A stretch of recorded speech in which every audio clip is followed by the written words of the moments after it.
right out the gate using those normals, those extended hooks coming out of Cabal, which are just really, really tough to contest in that, you know, mid to close range. Cabal can just kind of make you whiff things and punish you like nothing. So Mighty Unjust kind of rethinking the approach here, going for a pretty long normal there in his down 4, but overextends, gets caught with some air to airs, or I guess just air attacks here, as Kerbo just converts for some really, really good damage here. Yeah, I'm curious to see how this goes, because this is the same character matchup that we saw before, Kerbo versus K7 Show-Off, and Kerbo ended up taking that one. What will Unjust do differently? So far, I gotta tell you, it doesn't look too different. It's Kerbo with a big life lead taking that round number 1. Yeah, you always kind of have to wonder, you know, am I picking an advantageous, you know, character here? You know, sometimes people need a little bit of a reminder of how to play a matchup again, and sometimes it takes a round or games to really get back into that groove. So, you know, thinking that, you got to wonder, is Kerbalicious in this groove? Does he understand this matchup more than me right now? Yeah, no, he looks like it so far. He's been able to get over ice balls. He hasn't been back 2'd or anything like that out of the sky. It's been him kind of picking the moments and being right about almost all of them so far. Okay, Unjust setting up maybe the threat of KB? No. Oh! Betting it all. And going for the hard combo. Look at this from Kerbo. That game number 1 was so strong. I wouldn't be surprised to see Unjust switch. He, again, is very, very strong with a bunch of different characters. Specifically, the one he chose was, again, as we saw, the one that Show-Off picked, who's also super good with sub. And in part, I understand, you know, part of why he has that big anti-air normal he can sweep the stage with, you know, versus Cabal with that air approach. He can harass, or he can make the opponent scared of anything mid to far range, considering Ice Ball, Amplified Ice Ball, and of course his mix-ups up close are maybe the best in the game. So I can understand strengths, but after having seen Kerbo blitz through Show-Off and then how that game went, I wouldn't be surprised to see a switch. Yeah, wouldn't be surprised at all. And again, it's kind of, you know, sometimes you're testing the waters.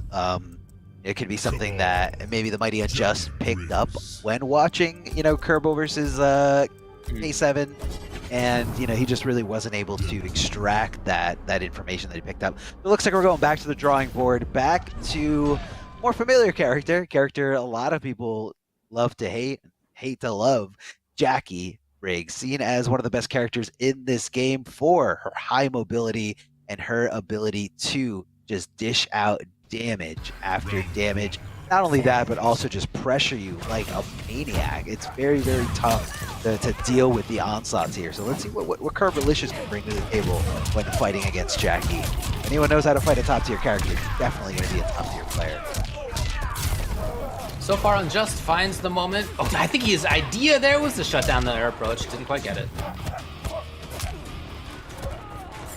Funky timing on Kerbo's side, yeah.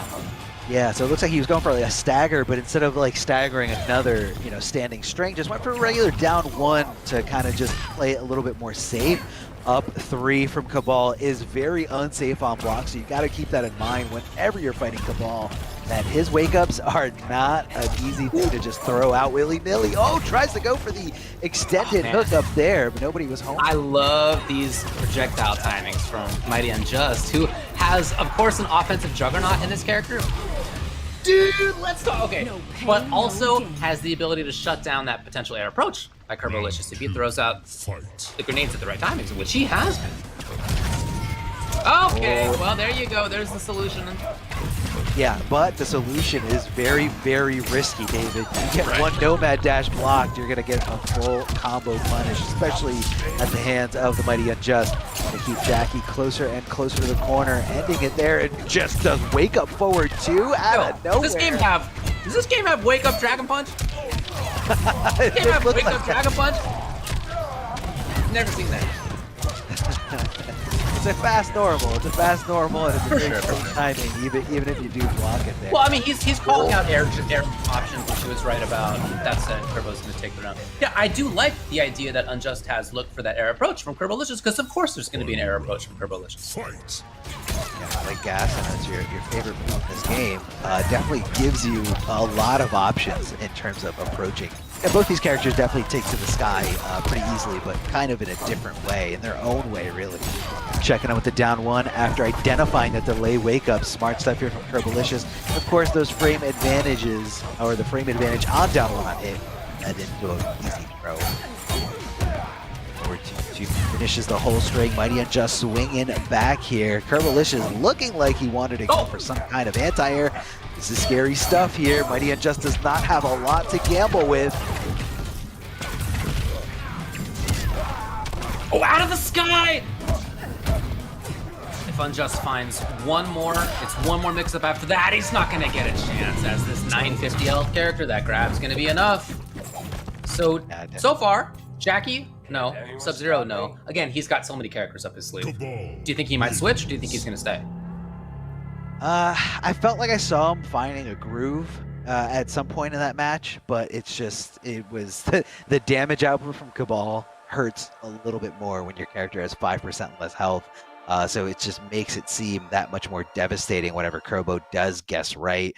Kerbo is also doing a fantastic job on identifying and reacting to his jumping approach getting flawless blocked. We saw Mighty Unjust there going for the flawless block up 2.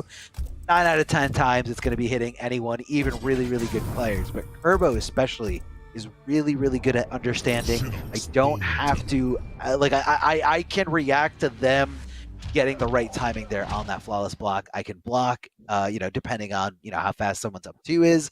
In this case, Jackie's not one of the best ones, but definitely not one of the worst. So was able to block, was able to punish, and, Mighty Unjust has to think twice about going for that approach again, going for that strategy. So this is why we're switching all the way over to Spawn. Didn't see the loadout quite yet, but he's got he has Soul Forfeit and he has Charging Out Spawn, as you just saw right there. Yeah. Okay. Yeah, that's right. So he's got this character who has big normals and including some pretty high up normals that don't even have hurt boxes in them. He can definitely control at a kind of funky range, even for anti-air. But you can see Kerbo fighting against, here it is. Boy, that normal, that series right there, legit. Not sure what happened there with the Mighty Unjust. It kind of seemed like he was baiting out a breakaway, but Kerbo didn't have the bar. I really don't think he was trying to, I don't think he mismanaged the bar there at all. I think that it just trying to input something that just didn't come out. Oh, that hook just barely reached there, and Kerbo committed to a back one possibly. That could have been the end for the Mighty Unjust, but the Mighty Unjust taking this round here with a nice little conversion there. Of course, that's why that move needs 2 slots, because it's really, really good. Popping him up for a combo, and it just tack on the damage so easily here. Yeah, many launches in this game have those 2 slots. This is one of them. But I love the range that we're seeing on Just trying to keep. Oh, wow! Okay, ready there as well.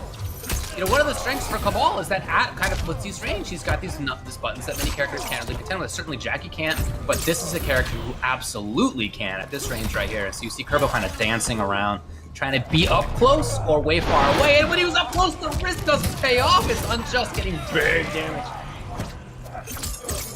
Oh, I love it. I love, again, the quickness there from Kerbalicious. Not overextending there. The down one whiff completely. He was ready to go back on defense.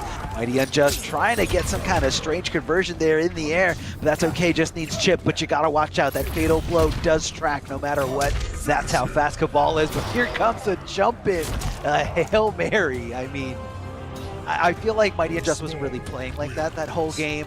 He's being very respectful, a very grounded player, just kind of trying to out-normal him, out-space him, outpace him, and just kind of out of nowhere threw a monkey wrench into all that, and Kerbo just got caught like a deer in headlights. Didn't see that jump in coming, was recovering, and Mighty Unjust on the board here. But remember, he does have to win 2 more here. Huge disadvantage when you lose right away, especially when you're used to being able to have that option to go to these different characters like we see with players like the Mighty Unjust, players like Titanium Tigers, even players like Rewind. They love having that little bit of cushion to pick what's right for the moment, pick what's right for the player, pick what's right for the matchup.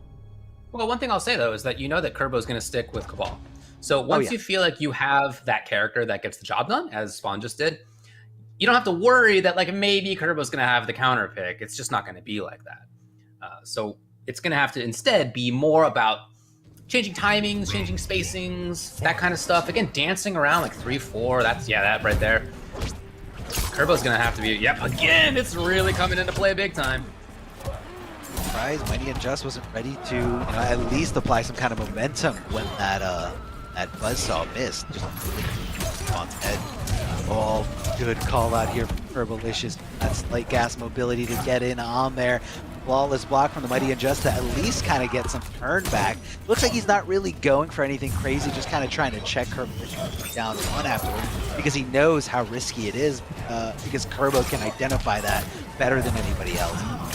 That actually did find a hurt box in stand 3. Amazing. Oh, huge opportunity. There's 2 defensive bars. They're gone right away, but Unjust has more opportunities. If he finds a big one right here, that's going to do it. He may not get the chance. Yeah, Kerbo's going to end it. Kerbo's execution for the combos are just amazing, man. They're beautiful. Seeing what he can do with that character, how few times he actually drops it. But he just getting that stand to connect, able to go into something here, but Kerbalicious with that very aggressive forward trying to advance in on the zone opponent. Was trying to end this right here, forcing that breakaway. Mighty Unjust out of resources quite some time.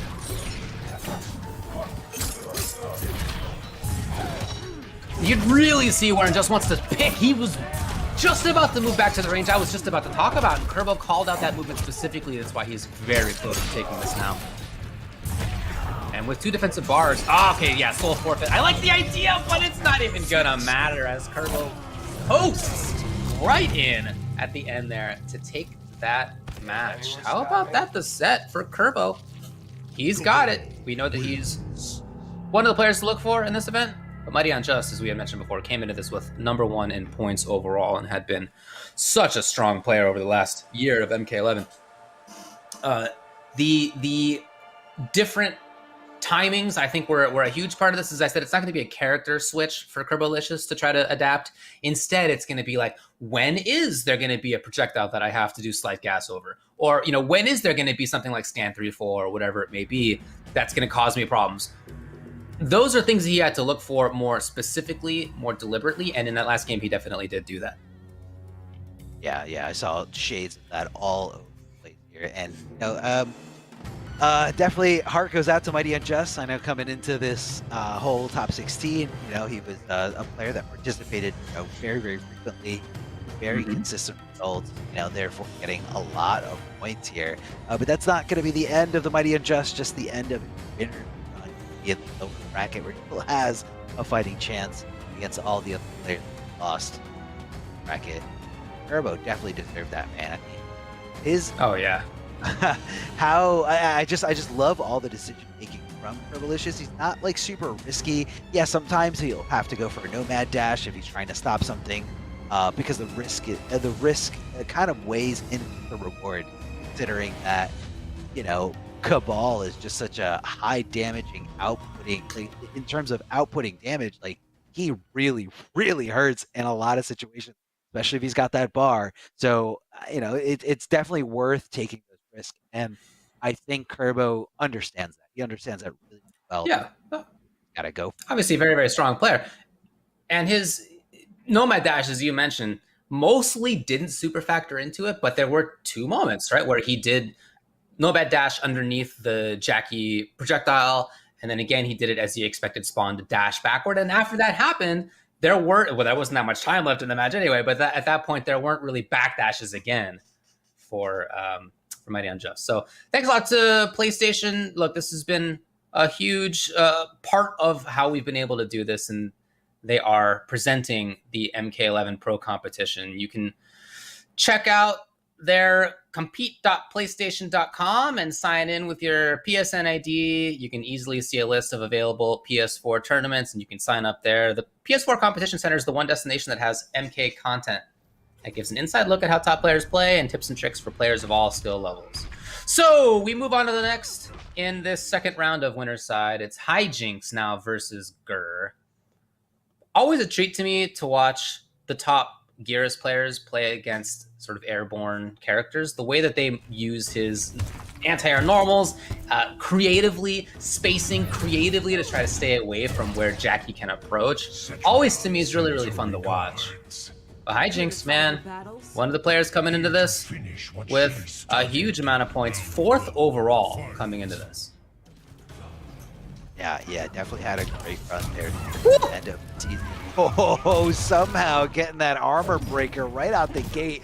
That one's a pretty tough one to hit. It's a very tight window in terms of like when your opponent decides to break away. If they break away a little bit later or a little bit sooner than you anticipate, you're just gonna miss it altogether. But Gur hitting it first try, really making it hurt on this 950 character. Challenges there with the stand 1 and then goes, just kind of waits, makes sure that, you know, Hijinks is on the ground, not doing any crazy jumps, and then just goes right in, grab here, kind of carry over to the other side. Right now, Gur just being kept out, going for the shifting sands. Now, this is like a move that a lot of people are kind of talking about. Some people say it's really not that great. It's only good for certain situations, but Gur is a big believer in it. A big believer in, messing with your mobility. As you can see right there, what he did, he forced her to kind of make these bad decisions. The super jump out, and then out of frustration, dash punch out of the shifting sands, and Gur read it like a book. Oh, big fatal blow. This is going to do a lot of damage. Quick hit confirm here from Hijinks. Not sure if it's going to be quite enough. This last kick doesn't do too much damage. No, Gur is still in this. I finally called him out right. Even the goop, it's not death yet. The goop is such a threat. Oh my god, he knew exactly where she was going to stay. Shout outs to Gur. Calling out the movement precisely. Now he starts in the corner. No teleport available yet. And you can see Hijinks just playing it slow. I really like this too. When you have a character who is so explosive as Jackie is, you don't always need to press because you know that once you find the opportunity, it's going to be 300 or 400 damage. Here he is. Gur playing defense to a T. Oh, this is so beautiful to watch. The semi-zoning, it's so funky. Yes, the command grab as well. I'm telling you, all these different options that Gears players bring into play versus somebody like Jackie, it's a treat to watch. You really have to hit the air-to-air call-outs. Gotta know, hey, this is gonna hit here. They're going for some stagger pressure, trying to keep the stagger relatively safe, just right down 1, not too much risk for him. A lot of, incomplete strings coming out of Hijinks to kind of keep the pressure going. Keep the opponent guessing. Gur finds a way to just command grab out of the corner here now. Oh, look at that. Called it out immediately. Instant jump 1. Air to air. Take her out. Fatal blow because it's so fast. It reaches so far. And of course, it will break armor. Even if she did break away from there, I don't think she had an opportunity to fall out quick enough before Gur's fatal blow became activated. That was actually a dash forward into that jump 1 as well. So he feigned that backwards movement. We all know Gur for that movement, right? We all, last couple games, in fact, not just this one, but also when he was the Atom. Like he will just backdash a lot. He'll move backwards. And he's got a character who's great at that. So that's what Hijinks was expecting to see more of. All of a sudden, dash forward into jump, right? That kind of sudden switch of movement of options is really, really hard to play around. So it worked as Gur takes game number 1 versus Hijinks. Gur really did a great job at neutralizing what Jackie's so good at. That air approach, it got jump 1, it got stand 1, it got forward 3'd, it got teleported out of it, all this stuff, right? And if you are consistently doing that, then you really shut down a lot of what Hijinks wants to do.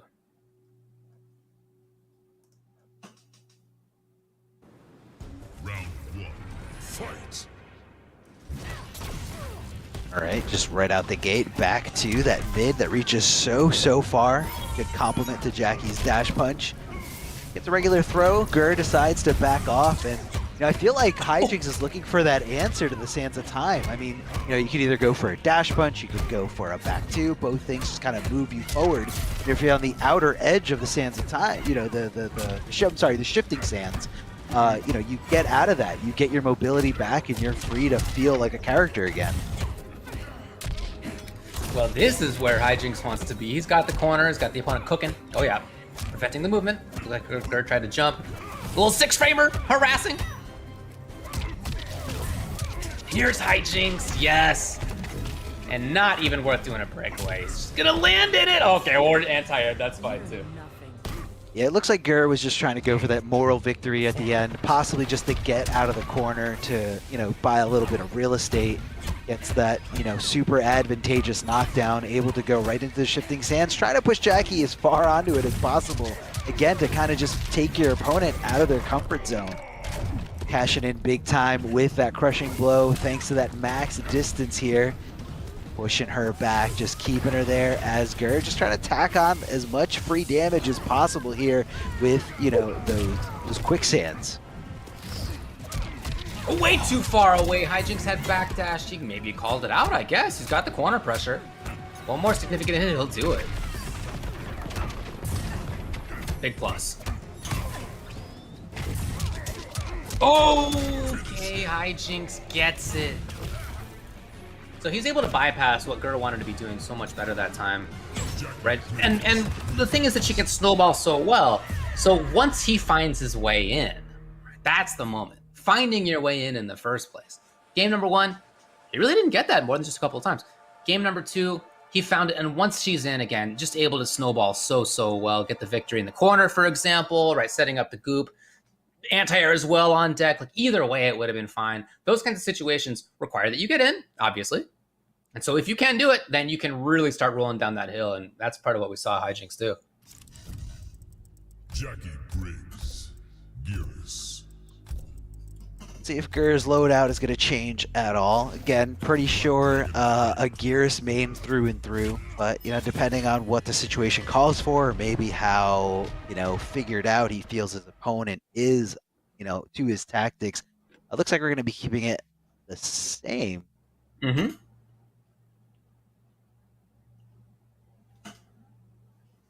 Yeah, I don't think that there's really much of a reason to switch. After all, in game number 1, he showed that he can absolutely keep the opponent out. Or pressure on his own terms. Right? Either way, it's fine. Yeah, just a few, you know, missed call-outs there. Oh, this is close. Is this it? It is! Okay. So much damage there, just for that one mid-command grab. Yo, Even when that, you know, blew it up. That was so sick. Shout out to Shifting Sands. Yeah, kind of like knocked him out of the combo, where like if that Shifting Sands wasn't there, you know, that would have been an easy conversion there for Hijinks. Grr, nice little tick throw here, going right into, you know, that mid, or you know, some pressure here, just to kind of make Hijinks a little too scared to, you know, commit to blocking, because that's basically what it is. When you got a mid command grab, you gotta jump if you want to avoid it. And right now, Hijinks doing so much damage here. Did you see the wave dash off of there? If Gur missed executed that, he would have been dead. Now he's trying to tack on as much damage as possible so that Jackie is in fatal blow death range. I think he's just there, quite there. So he's trying to find a situation. Oh! I love the idea of the Hijinks right there, but it was a risk. Yeah, if that had instead been dash up into fatal, that would have been it. Yeah, instead of the down 4 that we saw there coming out of Gur, maybe he was kind of just trying to stop the approach from Jackie, or maybe trying to hit an airborne Jackie from a dash punch. But either way, not the right call. Hijinks running away with this here, tacking on so much damage. Impeccable execution, nearly 38%. Gur trying to challenge there, and he does just a little bit later. Hijinks not seeing it coming, converting after that time freeze, that space and time freeze. Up against the wall, Hijinks in a really, really bad spot, but does Sharkno Blast out of his way.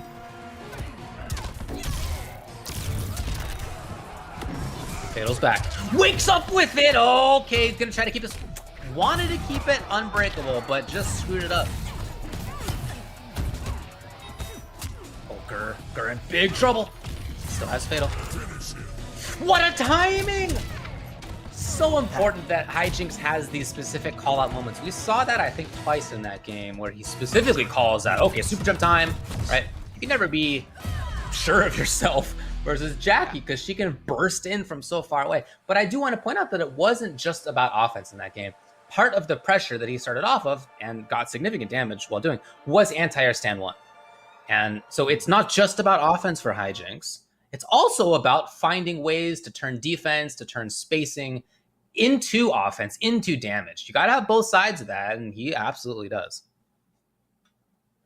I'm still just amazed at the fact that fatal blow missed. Now, it was perfectly timed there by Hijinks, but I have a feeling that if Hijinks pressed a button in the air, that the hurt box would have expanded a little bit more.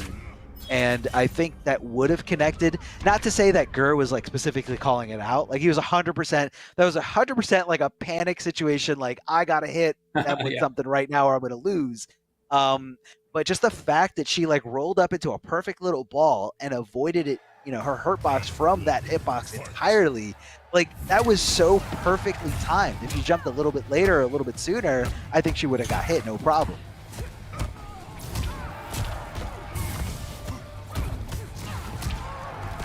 Oh, lovely stuff. First time calling that out right there.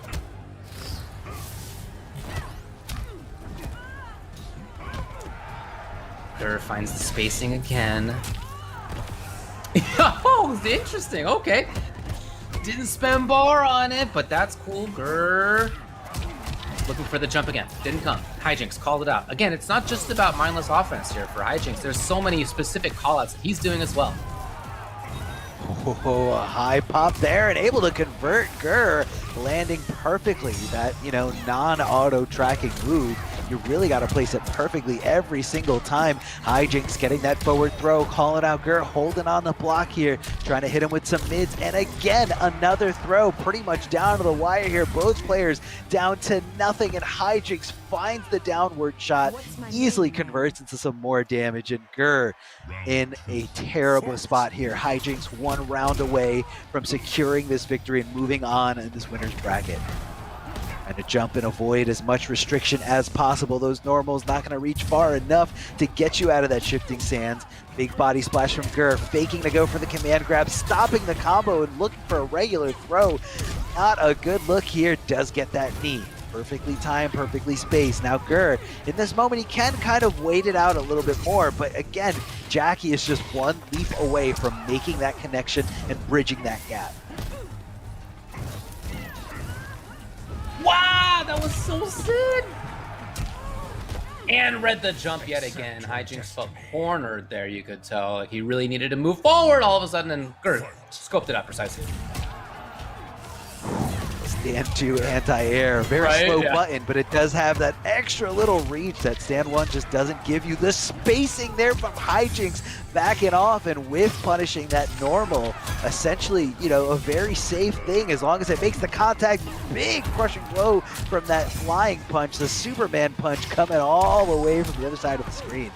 Popping him up as much as possible. Gur possibly thinking the breakaway was coming, but Hijinks keeping it tricky, not getting too predictable with that call out. Gur not going for the command grab, but Hijinks so afraid of the command grab. That's why Jackie got clipped there. I don't know if this is going to be enough. It was pretty much at the end of the combo, but I think it's just enough here. This last little kick should do just the right amount of damage, and Gur is going to be going down to Hijinks. Hijinks advancing on with style. Of course, we're going to end it here with a beautiful fatality. As that went on, you could see that Hijinks was calling out movement and timings a little bit more specifically, knowing when Gur was going to try to do things like air-to-air or anti-airs pretty often. I would also say that there were situations where Gur maybe could have capitalized a little bit more. We saw 4-3-2, but maybe not as much 4-3 into, you know, potentially other stuff into the time stop, for example. We saw stand 2 into nothing as anti-air. Like there were just a couple of things on the margin. Overall, fantastically played, but as that went on, Hijinks took advantage better and better. And as he was turning his own anti-airs into damage, and he was turning, you know, little interactions with Gur up close, whether to do a super jump cancel or not, bionic bounce cancel or not, that kind of stuff, he was getting those right very, very consistently. Just didn't leave enough room for error for Gur to come back. Yeah, and you know, I think Hijinks was kind of catching on to, for the most part, the command grab pattern. Even in the beginning of the set, you saw a lot more successful command grabs coming out, but then the hesitation started coming out of Gur once he, you know, realized Hijinks was jumping out of them. So he was kind of like double checking, like, okay, is Jackie still on the ground? Okay, she's still on the ground. Let me go for the command grab. and really never able to just keep him down. And that's really what that mid command grab, whether it's from Gears or any other character, it's so good at just kind of looping that situation over and over again and forcing your opponent to bet it all on a coin flip. And Gur never really got a chance to really abuse that power, to really abuse that game, because Jackie, she's totally comfortable with going to the air, totally comfortable with saying, "Hey, I was gonna jump anyway. Oh, let me just avoid this command grab while doing what I was gonna do anyway." So, huge shout outs to both the players who played amazing, great set, and Gur get knocked down to the lower bracket. Hopefully not going to be seeing the end of Gur for all you guys who are big fans of long-time NRS player, all the way back to the good old Injustice 1 days.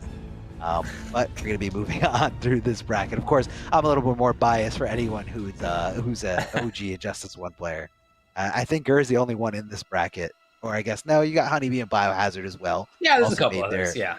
Yeah, they made their debut in Justice 1. I remember the I think the first time that Honeybee and Biohazard went out to a tournament, it was for ECT, and they had to just take a bus for, I think they said like the longest bus ride they ever took, and they're like, that was really rough, like that sucks. And it was, obviously for fun. It was their first like big, that's cool. Non-local tournament, and they wanted to do it, and look at them now. Start of a good couple of careers right there. Yeah, exactly. Exactly. And it was all because they wanted to do it. In winners, next round, we're going to have Kerba versus Hijinks. Now we got to find who the other side of winners will be. Up first is Samij versus Hayate. We're also going to have Kombat versus OD Full Auto after that. Also want to tell you, Mighty Unjust beat I'm Big Daddy G. I'm Big Daddy G eliminated. Also, wow, it'll be Gur versus Biohazard in loser's side. We're not going to have that on stream, folks. Instead, we're moving forward with Panda Hayate versus Samij. Both these players are very familiar with each other's play styles. I feel like Samij is a very way more methodical player. Plays to the frame data, plays to the risk reward. Where Hayate, I honestly, when I see a player like Hayate, I see someone who's very bases everything on reactions, bases everything on trying to outreact to their opponent, and also kind of just plays with his heart in terms of the aggression, the offense, like almost like an unstoppable force here. So let's see what happens. Samij really finding a lot of great stuff here with Cassie. I know this character is a character who really wanted to play for a long time at the beginning of the game. I'm really happy to see that he's making it work. That's going to be a huge punish there. Samij ready to swing with that string. Side switch over to the other side. Hayate in a bad spot, ducks under the throw, but mis-executes it. Doesn't hit it fast enough, doesn't get that down to crushing blow conversion. So instead, Samij taking that first round.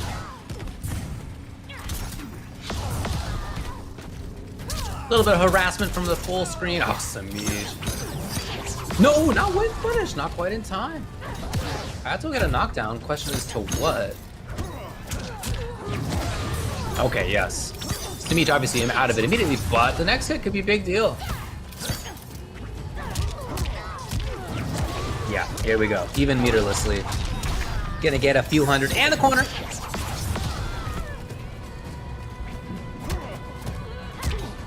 Oh, with the checks here. Very. He has a lot of work to do with the character. Okay, well, that's maybe the beginning of things. She's doing about a quarter or a third maximum of life. Really gotta, kind of question that decision to come off of those resources. Oh, he overextended. Now Samij can make this happen if he does hit that fatal blow. And he does! He literally does it! That fatal blow can reach you from anywhere, so you're never safe for it. And it is one of the tougher ones to punish, but definitely punishable, especially at a high level. And Samij just kind of reaching down there and trying to steal any round he possibly could. I mean, and it was just the perfect time to go for it. It was just right when Hayate was calming down and trying to reassess the situation. It's so quick. It is so quick, that fatal blow. It just she just jumps in the air, bounces off the drone, and next thing you know, she's dive kicking onto your head. and you're losing about 35% of your health. A couple of real fun interactions there as Hayate had the sword counter idea. That was pretty cute. And then, yeah, empty jump into middle was quite an idea. Part of the thing about Samij is that you just don't know what's going to come up next. You know, he has this reputation for being very solid and not taking significant risks and playing, maybe not cautious is the right word, but without taking extreme risk. And so when he does bring something out like that, you just do not expect it, even at somebody like Hayate's level. You're just not looking for that stuff. Oh, what? What? That was amazing! Dude, we're seeing some stuff out of Samij. I love it. That was so like Fujin specific stuff. Like that had to be like what other character comes at you in that angle that Samij was able to just know, oh, if I reversal this, he's going up and I'm getting a full combo. Make that shadow kick connect here, but Hayate not home. But Hayate has this huge life deficit here. Samij feeling extra good about this. And just, whoa, where did he go? You couldn't even see that part of the stage. So high into the sky is Cassie Cage, and staying high in the sky is Samij just holds on to up. As soon as Hayate goes for some kind of throw reset. I really like his anti-Fujin stuff. Like I love this. What we're seeing out of Samij right now, this is great. Yeah, not always doing it, but clearly showing that he has this set. Oh my god, so fast the forward punish was that back one. He's trying to get space, and you can tell he looks a little bit uncomfortable almost in trying to approach something that's so rare. He's so accustomed to being able to move where he wants. Yeah. Very, very fluid movement from Fujin at most times. But just kind of keeping his guard up, especially in this deficit. Not feeling like himself right now. What a whiff punish there, back 1-1. Such a good, long, extended normal that you can confirm. And Hayate does it like the best of them. What? Did you see him fall out the skywalk? I can't believe the down two we just saw out of Samij. What? And again, if Hayate was a little bit farther away, he would have been higher up in the air. He would have been at the top, the peak of the Skywalker. But because Samij was kind of visualizing that angle and said, okay, if he goes for it right now, I know my down two will hit. Samij is insane, man. Samij is so meticulous, so good at all these matchup specific things. Oh, Hayate trying to bait something out this time around. Hayate will take the round. Only 6 seconds left. That was a slow one. That was a close one. You could tell neither one really wanted to overcommit. And they both have these funky counter ideas against each other. Low shot and that forward three just kind of sneaking its way through. That low will catch you by surprise from time to time. Samij has the upper hand here as he's trying to push Hayate close to the corner, and he does. Reversal punish, no problem here. Samij just waiting for that opportunity, waiting for the opening here, possibly looking for the crushing blow there on the counter hit, but that's okay. Successful hit means he's super plus. Standing Fujin here at the mercy of Cassie Cage. Tries to the throw, and again, that's the second time. And hold on, now I'm even wondering here, because Samij definitely has this. He's getting chipped out no matter what. I'm wondering, David, is Samij purposely going to a specific range where he knows the down two is going to whiff, or the down two is more likely to whiff, rather than going like super close? I almost feel like the range is almost like impeccable, like very, very specific stuff. And it's not unlike Samij to know those things. I mean, you saw the down two angle that he hit as soon as Hayate went for the Skywalker. You saw the way he was going with reversal kneecap shot, amplifying it as soon as Hayate's dive kick was coming at him. Again, a very Fujin specific thing. There's no other character that moves around the screen and up in the sky the way Fujin does. So is that what Samij is doing? Is that he's just in that perfect little range? This is insane. I don't know what to tell you. I love what I'm seeing from Samij. His counters are just so perfect. What I'm thinking about most is the fact that he did predictive down two at like 1/3 screen. Like that was absurd. We didn't react to the Skywalk. There's no way. He was just doing it. And it was right. It was genius. There's no way. So good. So good. Dude, this is Samij. Like, you know, like, this is Samij, man. He's been a top player since MKX, and just continuing that onslaught here in what I think is definitely the hardest era to be a good player in. Oh, sure. Hayate keeping him in check there. Or just in case, here comes the big crushing blow as Cassie Cage just kind of scrambles those organs there of Fujin. Goes for the up 3, tries to go for a throw there, but Samij ready to just swing with down 1, keeping Hayate in check. Samij on a match point here. I didn't think that this would be so one-sided so far, but anything can happen. This is Hayate. He is literally a god. Right now he's getting brought down to earth, I'll tell you that. As Samij with the reset, we've seen Hayate try to backdash a couple of times. Samij blows it up with the defensive choice. He's too far away again. Samij finds it. There's not a lot of damage there, but really all he needs is one more hit. This may be it, and he's got it. Samij with a 3-0 over Panda Hayate. Certainly not what I expected. Either way this was going to go, whichever player was going to win, it wasn't going to be an upset, right? These are the two of the best players that we have had in the NRS scene for the last several years. That's not it. It's the 3-0, and it's some of those choices that we saw, some of those solutions that we saw, some of the anti-Fujin tech that we saw from Samij that still has me reeling, honestly. That was some of the coolest stuff I've seen in a while from a player who, as you said, always is prepared for exactly what he needs to do. 100% prepared for the matchup, for the situation, and probably even, and that was the first time that happened, when, you know, he purposely went for that throw, and, you know, just in case, because Hayate is really good at making those throws whiff, just in case, he's gonna make sure he's in that little sweet spot, close enough to throw, but not close enough to get hit by Fujin's down 2. That down 2 is a little bit of a strange hitbox, a strange little animation, unlike any other down 2. I believe he goes for it right here one more time. Again, not right next to Hayate, but just very, very specific spot here, and just kind of stopping him there with those mids, even down to the wire, calculating with, you know, that last breath mechanic intact or in mind, saying, okay, how many bars does he have? Okay, make sure he doesn't flawless block the first one. Cool, chip him out, no problem. I mean, this whole set was just awesome, Samij. And even right here at the end, I feel like I see a lot of players kind of let Fujin get the best of them when they, you know, in a strange situation where he's like airwalking away, but he's close enough for you to punish. And Samij just kind of calmly got up, dash, dash, dash, punish, no problem. That's it, game. And he's so good at like controlling his nerves. So that was incredible, man. That was a very incredible showing with. So he moves on in winner's side to play the winner of the next one that we have coming up for y'all. This will be Kombat versus OD Full Auto. Okay, Kombat going back to Geras, a character we saw him play a ton of in the game's early life. Full Auto, of course, in the lineup here with Sindel.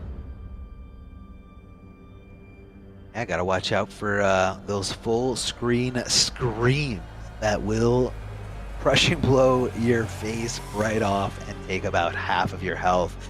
Probably even more if you don't have that breakaway ready to, you know, force Sindel to keeping you into a grounded combo or grounded position here. Full Auto really, really good with this character. Probably seen as one of the best with this character, especially in this region, a very, very stacked, highly competitive region. Let's see what he can do against Kombat, someone who's had, you know, these amazing offline results, amazing online results, just kind of always been, you know, top players since the emergence of Kombat back in Injustice 2. Always seen top player here. For sure. Full Auto came into this as 15th in points overall. On the lower end, right. Obviously only top 16 made it, but that's not really what matters. All that matters is that you make it into the top 16, and then you can prove what you can do. And already by moving on past Honeybee, I feel like Full Auto's showing everybody who knows what his ceiling is. You take out the number 2 player in points, you know, who knows how far you can go. Starting off, Full Auto harassing a little bit. Okay, I like the usage there, the float. Underneath. Whoa, picking him up there with that low. Kombat with a nice conversion there after that jump kick, right in the right spot. And because of those whiffs, able to get that crushing blow requirement fulfilled. Big damage, and what an anti-air here from Full Auto. What an answer. Keeping him juggled up and up in the sky, going for those crazy staggers. Oh no, my brains getting tossed out of the corner right after getting a drill to the face. Low shot here. What is Kombat going to do? Is he going to come off that fatal blow resource? Is he definitely can, but I guess he was looking for that opportunity or for that situation to be more of a round winning situation instead of just a, you know, I'm coming off my finite resource to maybe win this round. So Kombat holding on to that effort, just trying to move on here to round number 2.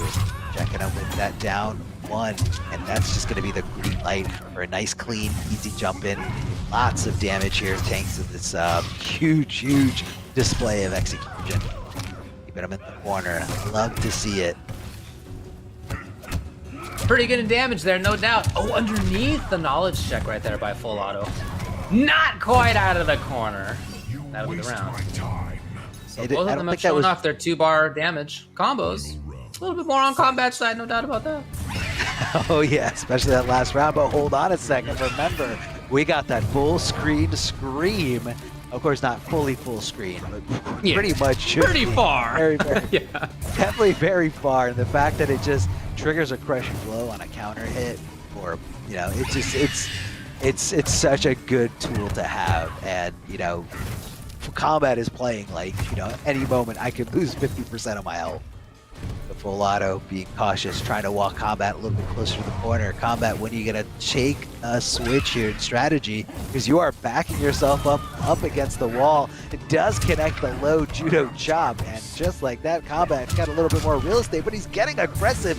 The spacing, the footsies here from Kombat, finding the hit down to him just for the damage here. It's coming out again as Full Auto being a little disrespectful there, and Kombat cashing in there, knowing exactly what resources are available to him. And of course, that was going to be enough for him to take that entire game. I was with you for a while as Kombat kept backing up, putting himself into the corner. Yeah, I was thinking like, is he going to try to move forward, or is he just going to get cornered, or what? And then he found, I think, what was the startup of low amplified scream. I think that's what he caught. So he happened to find the right timing, and obviously since that, he just was able to control things and take the game real fast. But yeah, that's something to keep in mind. Full Auto had the life lead, was playing it slowly, didn't rush in. It wasn't the idea anyway. So I like that from Full Auto. You know, if that's something that he can make happen more often, if he can convince Kombat to play that kind of slow style, if he can convince Kombat to back himself up into the corner, it's a good strategic sign maybe for Full Auto, even though, you know, in terms of larger overall game, he lost the game. The strategy, though, I think does make a lot of sense.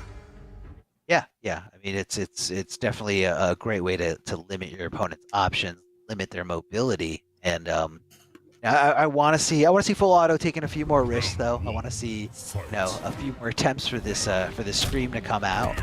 Usually a little disappointed when it doesn't connect during a sit-down match. What a jump to a hit confirm for Kombat there, looking to get that breakaway. Full Auto doesn't give it to him, has that extra mobility in the sky to get away from the shifting sands. Here comes the overhead, but I believe Kombat was doing something else. Definitely wasn't blocking low, possibly thinking about pressing the button himself. Staying in the air to kind of just mess with the timing, mess with the air trajectory. Very unique thing about this character. Full screen scream, big crushing blow combo, no bar accessible to Kombat, so it's going to take a lot of damage here. Down 1 check, easy check afterwards. That nice jail with the stand ones. Threatened there with the scream. Instead, just a bunch of chip. However, Kombat's here. He steals the turn with the 6-frame down 1. It's him still pressuring here. And by the way, if he finds the right combo here, well, there's 2 bars on the other side, but even a simple hit confirm into fatal is going to do it. He won't get the chance. Yeah, that round was a lot closer. Full Auto, I liked a lot. I liked the air movement. He was very insistent about air movement in that. Whoa, the spacing there from Full Auto. And I think it's just, you know, relying on the pushback of that move. Now, not, you know, it's not like that move is plus or anything, but the fact that it pushes you so far back, you can kind of complement the follow-up there with those buttons with that immaculate spacing. Yeah, I mean, it's quite punishable for a lot of characters, but I guess maybe Garrus's sand trap's not fast enough? Yeah, not really sure there. Maybe a little bit of a mistiming from Combat, but you got to respect Full Auto for taking advantage of either fact, whether that's the character that can't For finish sure, it, for sure. or Combat that's just not doing it. So if it ain't broke, don't fix it. Standing normals here, trying to get a little tricky with these stagger pressures. Extremely tricky by canceling right into that low. Combat didn't see it coming. And there goes the low profiling ability from Sindel. Those down cloaks, really good way to get around some of these normals. Big jump in, but he didn't believe. He was so sure it wasn't going to hit. And what a punish here from Full Auto. Now, of course, that fatal blow is very, very good from Gears. It does hit really, really far, really, really fast. And, you're doing anything but blocking, you're more than likely going to get hit. But Full Auto just kind of kept the calm, kept composed, held on to block just like that. No problem. Even at that almost max range, still able to wave dash in. Just connect that giant sword. Nice to have a giant sword on your side. For Combat, Yeah, whenever you want he's got it. a bunch of characters on his side. Although he loaded into this with Garrus knowing that he was going to play against Sindel. So maybe that's a sign that we're not going to see the switch. What do we got here? Yeah, that makes sense to me. That float's been big for Full Auto. It's allowed him to move in, or at least to make it so that Combat doesn't know where he's going to be. I think is probably the best thing you can say about that. And at range, unless Combat has Fatal or something like that, doesn't really have a lot to convince Full Auto not to go up into this guy. Yeah, I would definitely. Yeah, I would say it's not something that you're gonna want to base your gameplay around. But something that you should be sort of mindful of the conversion here. Ooh, escape fail! Oh, that's going to be triggering some crushing blow requirements here. Oh. Love the block there, the overhead afterwards. Full Auto demonstrating the knowledge of this matchup. Yeah, that's good. Yeah, Beck actually clipped the low profile. I like it.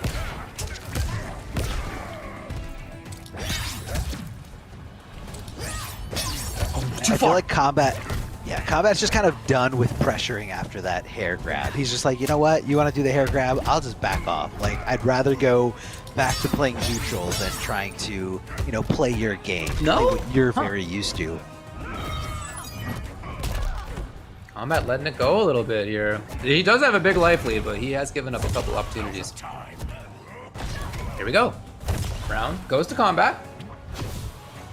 So again, despite not maximizing some of what he could have gotten, he ends up taking it. Fight.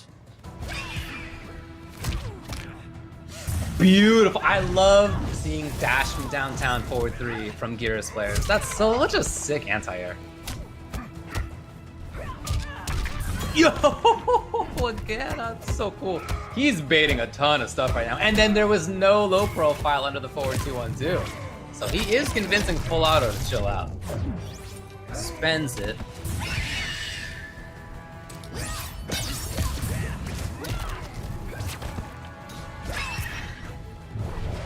Shot here, just trying to get some kind of that free damage almost. But when you're going up against Geras, you're always going to be at risk of getting that low sand trap to hit you. Oh, he just whiffed it a couple times on purpose, so he's a big threat here. Oh, the drop! Okay, maybe got it. Yeah, we saw him. I love what he did when he had shifting sands going on. He purposely whiffed a couple of sand traps close to him to set up that KB. Nice work. Yeah, the limited mobility really kind of messes with a player. You're not used to suddenly not being able to move. Again, a very unique move in this game. We got access to a lot of those types of moves. Thanks to custom variations becoming a thing in competitive play, and shifting sands was something that a lot of Gears players are kind of looking at, something that is different. You can't really prepare for it unless you're specifically preparing for this one of a kind.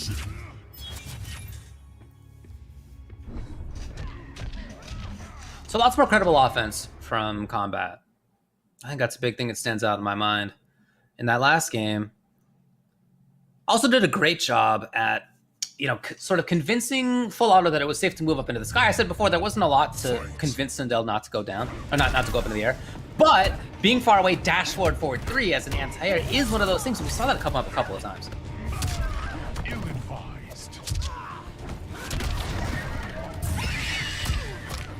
Punish. Yeah, we saw him miss that punish before. This time he takes it.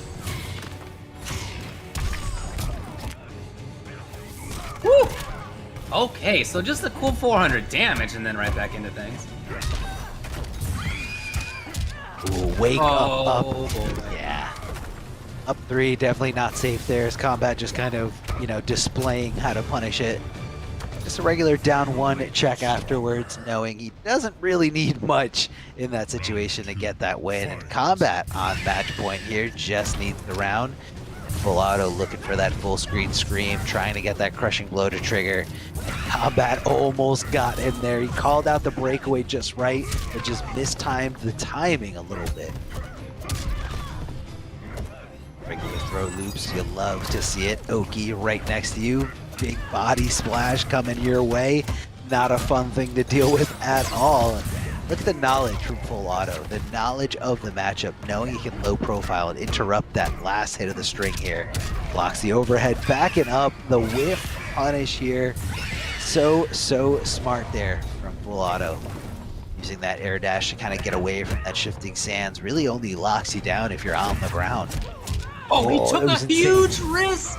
We hadn't seen it Why yet. did he do This it? entire set, we hadn't seen it. He was so certain that there was going to be something like a sand trap coming out. Or at least just not blocking, right? Trying to move backwards maybe. Oh, why not? I guess at this stage, he feels like he's running out of space and time. Oh, reversal throw here. That should He be needs enough chip. here. He needs chip. And he waited for it, and Kombat gets the punish, and he gets the set, moving himself into the next round of winners, where it will be Kombat versus Samij. So Full Auto took down Honeybee. Now he's going to have to battle back in loser's side himself. As that went on, yeah, I called it out a little bit earlier. I felt like there was stronger and stronger offense on Kombat's side. He was taking better advantage of stuff. He was punishing stuff better as that set went on. And I think there's no better tell that that's like how it was going than Full Auto all of a sudden doing the hair flip a couple of times in unexpected situations, hoping that the fact that they were so unexpected was going to go to his benefit. But, even there, one of those times, Kombat was still ready. Yeah, it just kind of makes you think that, the mental strength that your opponent currently has when they're going for things like that, especially when that entire set, you didn't really see that unsafe overhead coming out of Full Auto at all. And yeah, it's very annoying to deal with, but I feel like it was just kind of a tell and kind of like a showing of, hey, I'm really desperate here.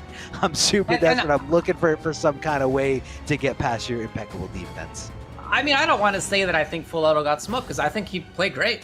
But by his own action of bringing in the random hair flip, I feel like that was him saying kind of like, oh, well, I feel like I'm going to need to take risks to take this. I don't feel like I'm going to do it otherwise. And that happens when you feel like you're a little bit out of it. So shout outs to Kombat for moving on as we're seeing a replay of some of the best hits here and there.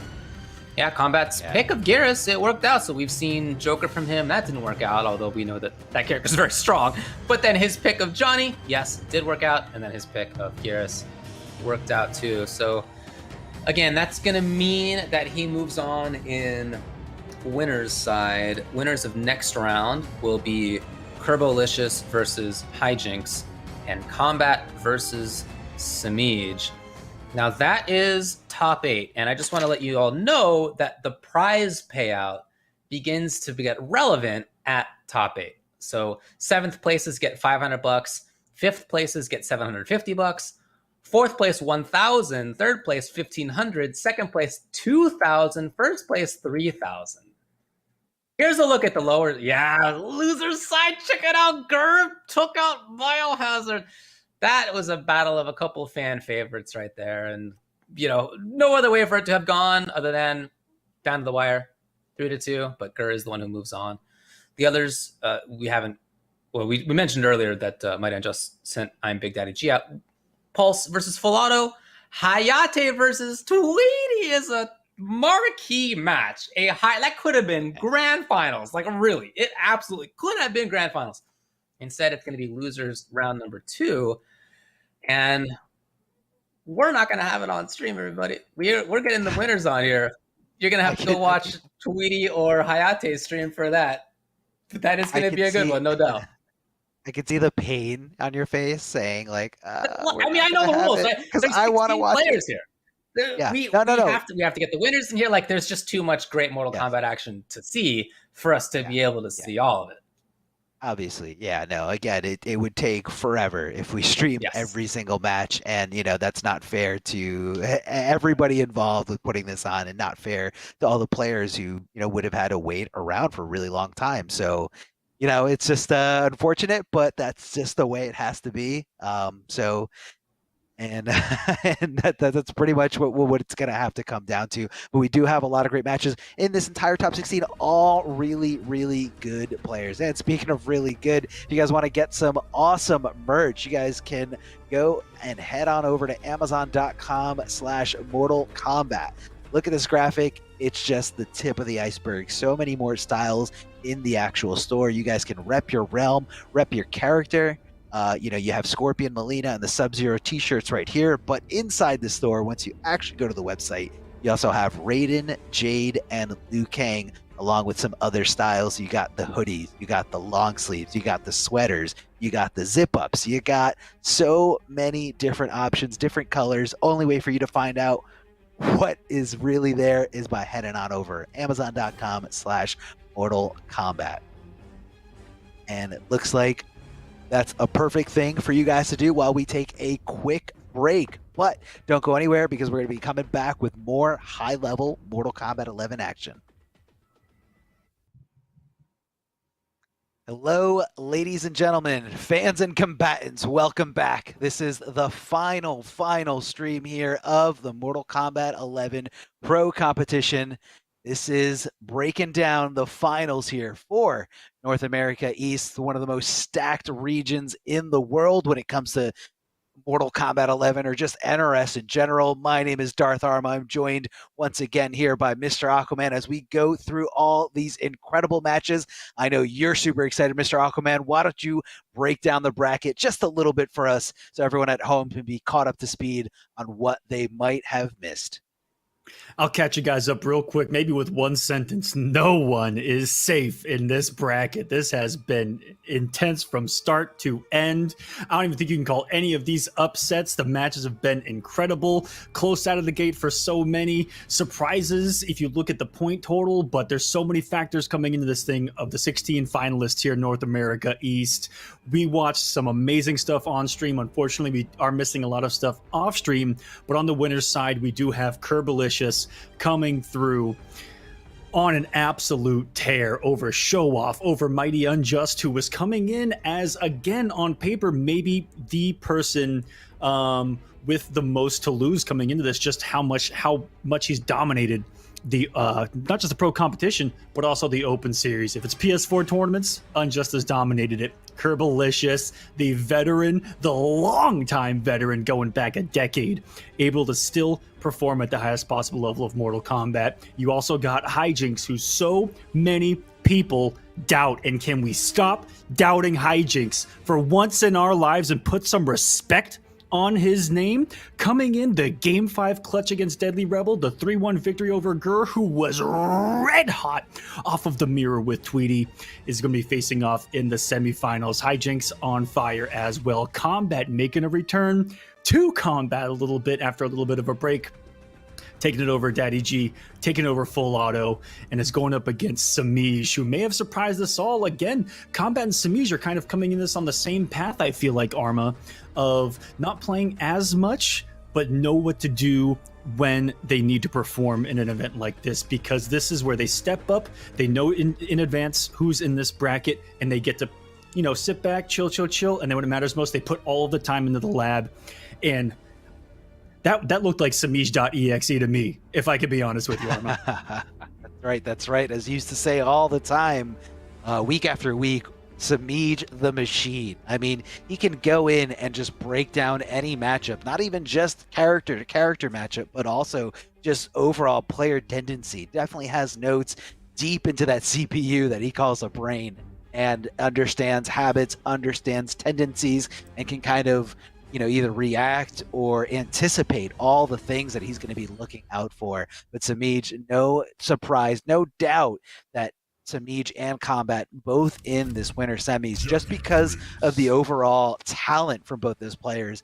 And again, when you have, you know, an already organized bracket, you already know beforehand who's coming up, who's qualifying, who's not qualifying, and what you have to study in order to go in this fully prepared. Those two get the job done.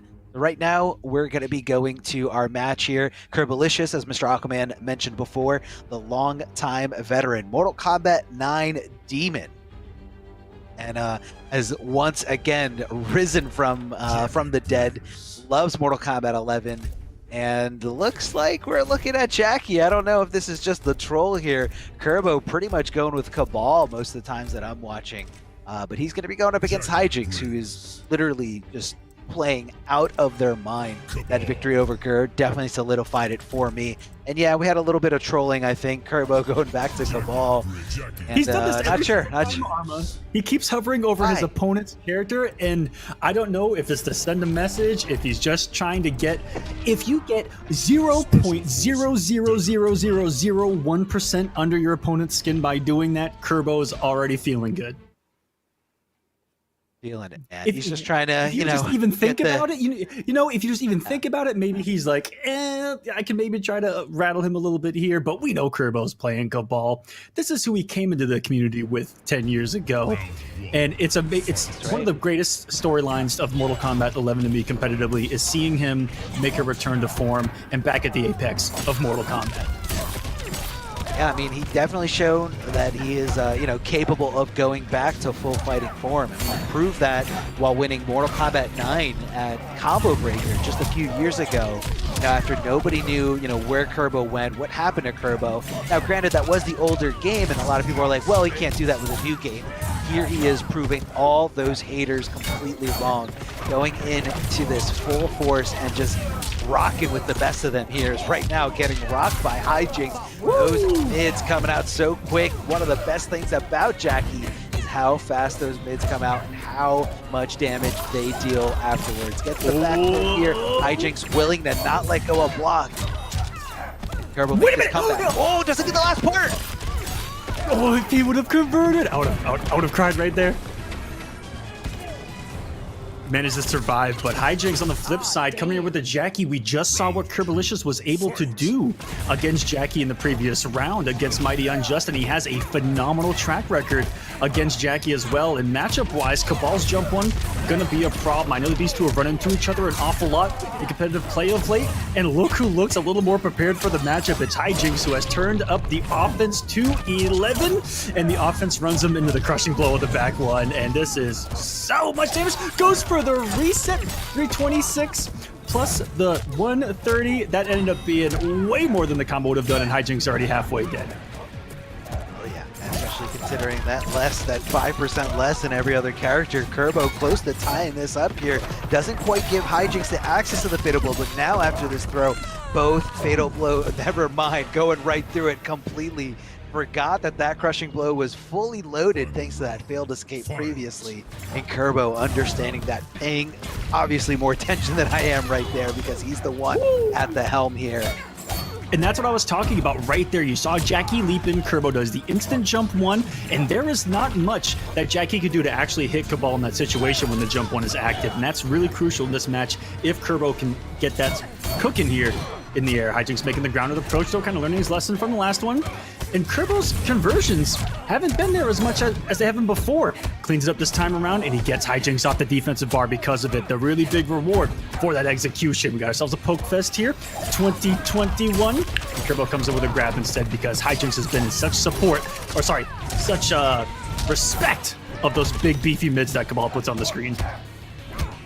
Yeah, just kind of taking the time there to just try to space things out as best as you can. But you know what? When those normals are extended, you know, hook swords, very, very tough to be out of range of them. Over the other side, good placement there from Hijinks, knowing exactly how far away Kerbo was from the corner. tries to go for some kind of throw mix, possibly just to get that free throw in case Hijinks does react and try to tech the correct way.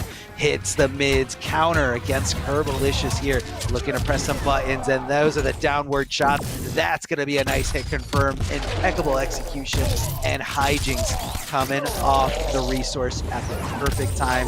Kerbalicious going down, and Hijinks getting on the board, drawing first blood here in what's definitely already starting as a bloodbath. We can see it right here with the statement, fatality after the first game.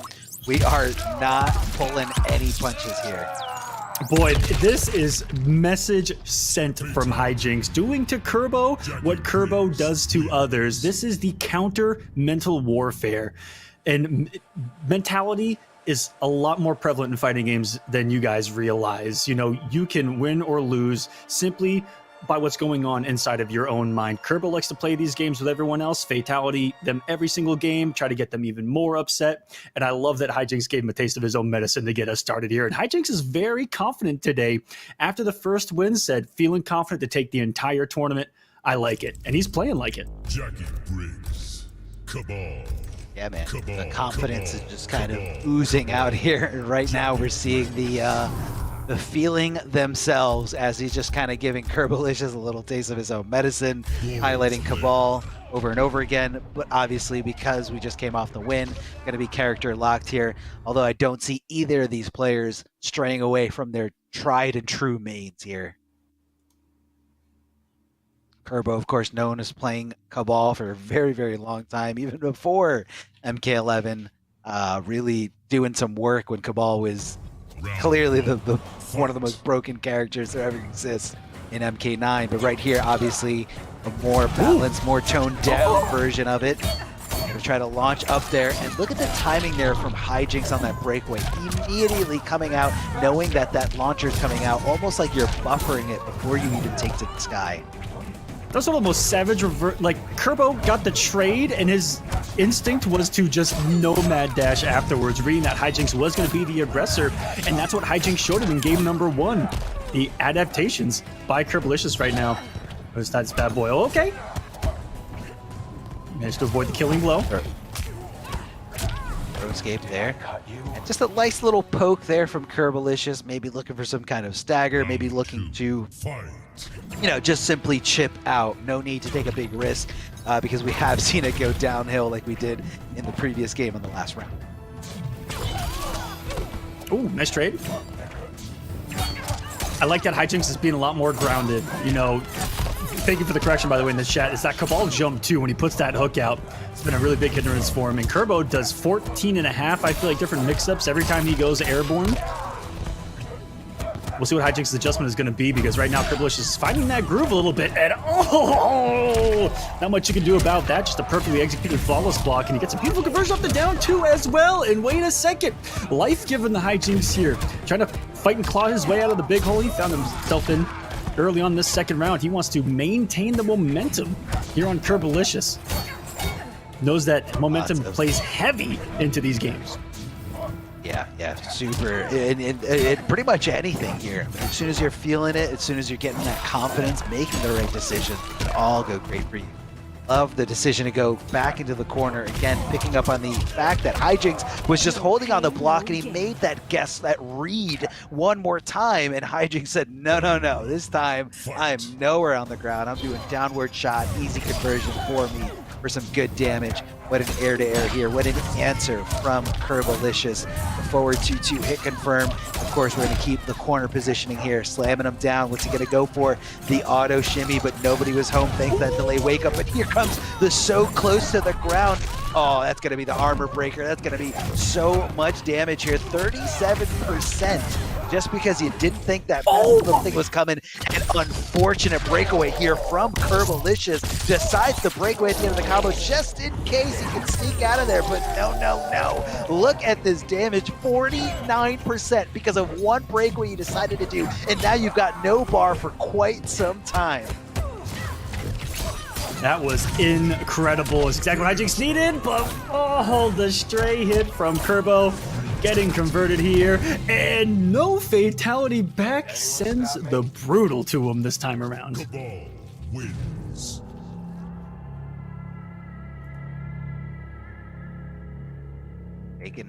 taken.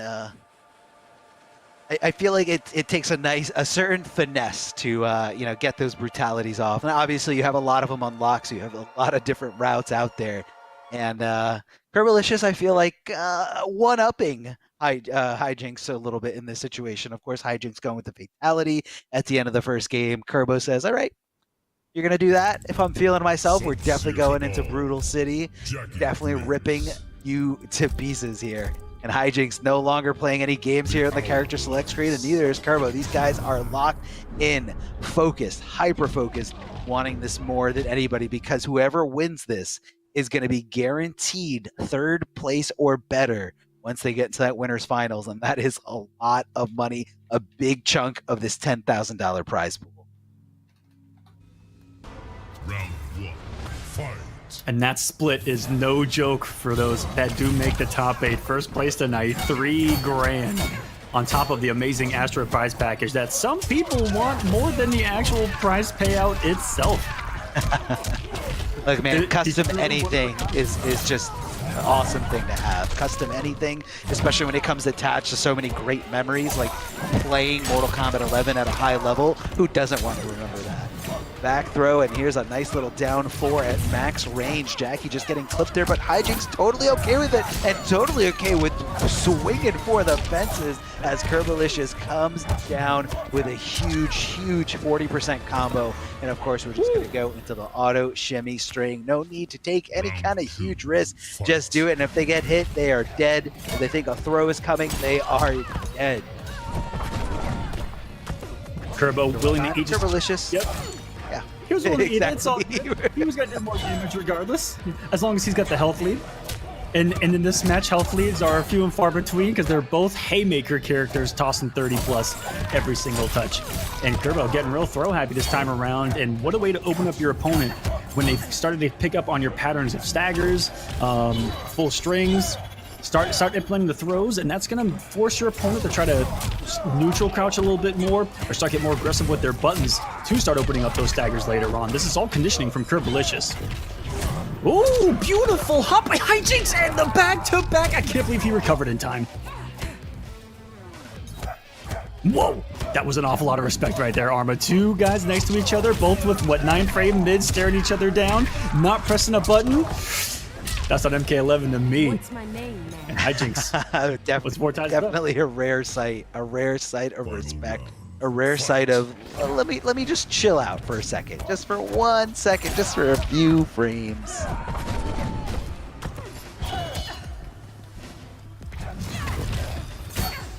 Downward shot here, trying to throw some damage over time, but so early into the game, really not going to take that much effect into some decision making, as Kerbo just okay with sitting through it. But right now, love that late getting adjustment. really disrespectful.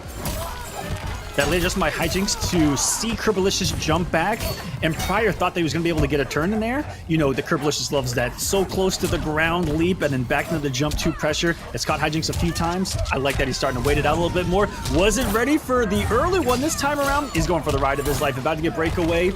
Not even going to bother with it. Knew that it was more risk than reward, and falls for what could have been the shimmy. And that may be what all of those throws earlier in that exact game were all about, Arma, was getting him to finally open him up with the 1-1-1. And that's what we call strike throw. So good. I mean, you know, you're considering that, you know, throw is coming. Here comes those mids. You know, and especially with I was gonna say with Kerbo's 1-1-1, with Cabal's 1-1-1, They might as well cancel. just, you know. Where's the When Kerbo you skin? see Cabal, We you want. think Kerbalicious. Come on. I want the Cabal with like the curly, like, you know, slight little, the Kerbo curly hair from like Can we 2 talk years about ago. Kerbo's hair for a second, though? Like, Amazing, top tier, his hair game is on point. super on point. I want a Cabal skin, at least the helmet where like he puts it on and just like the back of it is Kerbo's hair, like little remember all slightly those, like, curly brown hair. Do you remember all those diva photos of community members from back in the TYM days? Like, that's Kerbo IRL. Yeah, he takes it to another level, and you know, I would too if I was that amazing looking. Kerbalicious out for everybody's heart here. Big crushing blow. That's a really tough combo to hit mid-screen, and Kerbalicious doing it like a pro. No way dropping it there. 39%, no problem at all. Jackie, hijinks, swinging for the fences. The forward two, a nice mid. Pretty quick for a mid, but obviously a little bit stubby there. But if you're in the right spot, definitely going to be bringing the oppression. Trying to get those throws after successful down one is hijinks, where Kerbalicious not respecting it at all there in that situation. Doesn't want to get thrown, really on top of that mindset of hijinks here. Kerbo on match point. He's definitely turned this around in a matchup that I think he really enjoys, and boy, oh boy, does that... I never get tired of seeing that. So plus on hit that the stand 2 can whiff and the 3 still combos. And this final game so far has been all Kerbalicious. I think I've seen 4 combos, and a bar and 3/4 of hijinks is gone, but I'm never count him out. Jackie's putting on some big girl damage of her own. Falls for the 1-1-1 once more. Was he frightened of the throw, or was he just being super aggressive? Kerbo down 2ing through the breakaway is going to take this 3-1. And not only has he made top 8, guaranteed the money, has now advanced to winners finals, is guaranteed top 3. At the end of the day, a guaranteed $1,500 for Kerbalicious with that victory. And hijinks is still in this. Yeah, still in this, so, you know, definitely don't count hijinks out. We've seen a super duper long losers run from a lot of people, not just in recent history, but all the time. It does happen. It's never over till it's over once you're in that lower bracket. But let's take a look at some replays here, this back and forth here between hijinks and Kerbalicious. Of course, hijinks starting off really, really strong. That miraculous comeback here, thanks to the fatal blow, being able to hit confirm when the clock is ticking down to nothing. The health is going down to nothing, but Kerbalicious able to dust it off, pick himself up, pick up the pieces, realize where, you know, the faults lied in the game, where the adjustments needed to be made from the previous games. And, you know, just... little bit of a desperation fatal blow here coming out of hijinks, but of course in a final round situation, you really are left with no choice once you get that hit. Kerbalicious just never stopped rolling, kept on going, kept on trucking, and just outplayed him. That's the Kerbo mentality, man. He's so fun to watch because he just gets more and more aggressive as the match goes along, and he's usually one of the most aggressive people I've ever seen even play this game when it comes to how aggressive he is with how much he presses buttons. I hate to say it so savagely, but I've played him a lot and he presses so many buttons. But the thing is that it's so methodical that you just assume that he's going to be mashing, but there's a reason behind the madness, and there's a reason why he just shreds people's health bars like he does, and so consistently at an incredibly high level. Yeah, no, I mean, it's good, and it's definitely, you know, we mean mashing just in the sense, or pressing buttons in the sense what you're just being a little bit more aggressive than most people are used to. But, you know, obviously very, very, very good player. You know, he can just sense it. He can sense exactly where you are and when you don't think he's going to be pressing, and he can make it hurt because that's what Cabal does. And if you guys want to, I just want to give a big shout out to Astro Gaming for just being a big part of the Mortal Kombat 11 Pro competition, being a big part of the FGC in general. So much that Astro Gaming has done as the official audio partner of the Mortal Kombat 11 Pro competition. Remember, everyone, all caster audio is powered by Astro for the entirety of the season, which does come to a close at the end of tonight. It's been an incredible, incredible 6 months of qualifiers and regional finals, of players just getting real sweaty, bringing everything they can to the table. So give a little bit of thank you to Astro Gaming. If you guys are considering on upgrading your setup at home, whether you want some really sweet audio products, definitely head on over to astrogaming.com to see all the products they have available. Looks like we're going into our next match here. It's going to be Samij versus Kombat. Mr. Aquaman, you talked a little bit about the similarities between these guys, that these players kind of stepped away just a little bit once they qualified, and they were kind of just labbing it out, maybe taking a little mini hiatus, and just ready to roll again. Here they are, winner semis. even going back to the very first pro competition, Arma, this was these two were tied in points for the final position in Final Combat. They were tied. All it came down to was one result that let Kombat in. Otherwise, Samij could have been in Final Combat as well. These two have been that neck and neck for so long and at the highest possible level. But like I said today, I haven't seen Samij in this robotic of a form in a long time, and I feel like this outfit is very befitting. If you guys aren't familiar with the meme, Samij.exe, it's because we think he's part robot. He might be full robot. He's a machine. He was programmed by NetherRealm, I feel like, to murder us. He was programmed in Ed Boon's basement, where he makes the games. It just also makes Samij to be good at them. Gets that crushing blow, and that's going to be enough to seal that deal. In Combat, looking a little different here with the Joker. A little bit more normal reliant. You know, obviously Joker's got those extended normals thanks to the cane, and with this, with the Kapow, able to convert in some really, really good damage. Obviously he doesn't have the mix because Kapow does get rid of the Bird Boy down, which hits an overhead. Still a really good character. Absolutely. You know, this character in Cassie fits Samij so perfectly in that she is just a fundamental beast, which is, I think, everything that defines Samij as a player. Everything that she has is great. It's not super flashy, and I just witnessed one of the coolest pieces of tech ever, the forward three of Jokers. Doing it dirty for Kombat here. Look at the reward for it. That is going to be close to the round 2.89. Wow. Look who's prepared himself. It is none other than that finalist from the previous pro competition, Kombat. That was disgusting.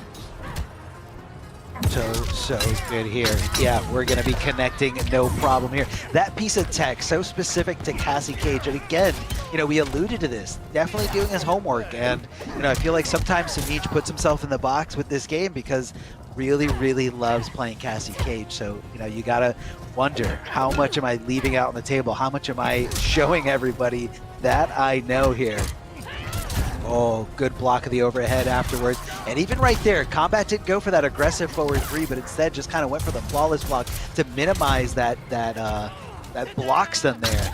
Just simply dashing up, forward throw, gonna keep Samij really far away, really, never mind, just closing that gap here, bridging it with those big buttons from the Joker. Kombat still has a slight lead here, definitely a trade in his favor. Samij goes for that wake up up three. Neutrals reset here, backing off his Kombat. Look at the movement with Joker right now. He is just skating across the dance floor and loves using that amplified Jack in the Box to force a control of the pace of the match. You know, it slows down Samij's movement, slows down his thought process a little bit, gives him something to think about for a moment. Even full screen, lucky that the final gunshot didn't connect right there. And what spacing on the forward four? I thought that was out of range, but the tip was there for Samij, but still blocked goes Kombat, takes the turn, lands the hit, and game one goes to him. And this was down to 8 seconds in a final round, both under 30%. That is insanely close, ladies and gentlemen, and what I expected between these two players. Yeah, I love the use of resource there from Kombat, being able to dash cancel that fatal blow. You know, just in case Samij didn't get hit there in that scenario, it seemed like it was like a trip guard. So had Samij not committed some buttons on the way up, might have been able to land and actually block, but in that case, Kombat still would have had the momentum, still would have had the ability to, you know, move in or out, or maybe get tricky and go for a throw. Obviously, huge risk, but either way, Kombat able to hit confirm with it, no problem. Kombat is looking incredible here, looking like we're going to be having the next trip over to the winners finals. But first, you have to get through. I want to give people a quick update as well. There was a match that already happened off stream that is going to set up the loser of this match in the semifinals, or sorry, quarterfinals down there.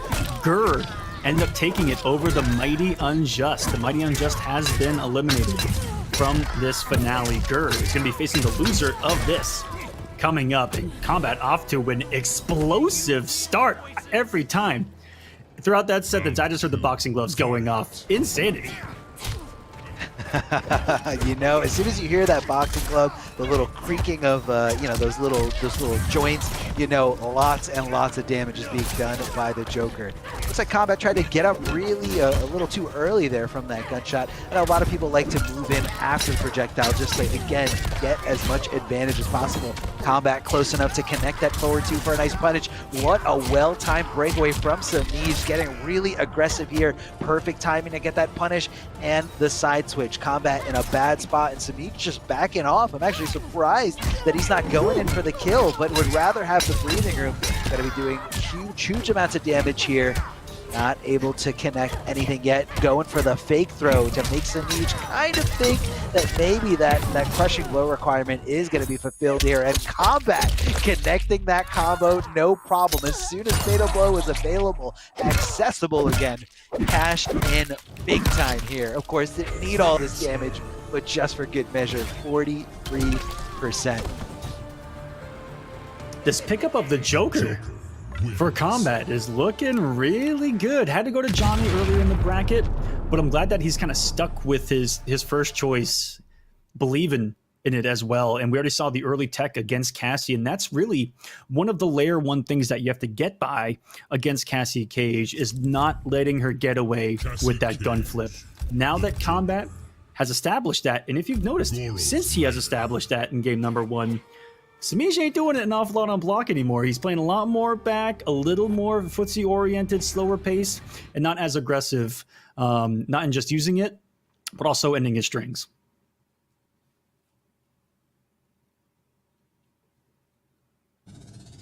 Round 1, fight.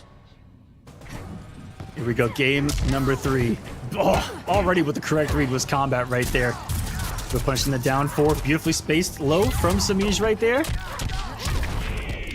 There's one thing I'm going to say a lot from Samij, it's something that's beautifully spaced. This kid wakes up in the morning and he breathes footsies. I don't know how he does it, but my goodness. Also one of the best at anti-airing, I believe, in Mortal Kombat history. He also picks characters that have some of the best anti-airs on top of that and start to end the round.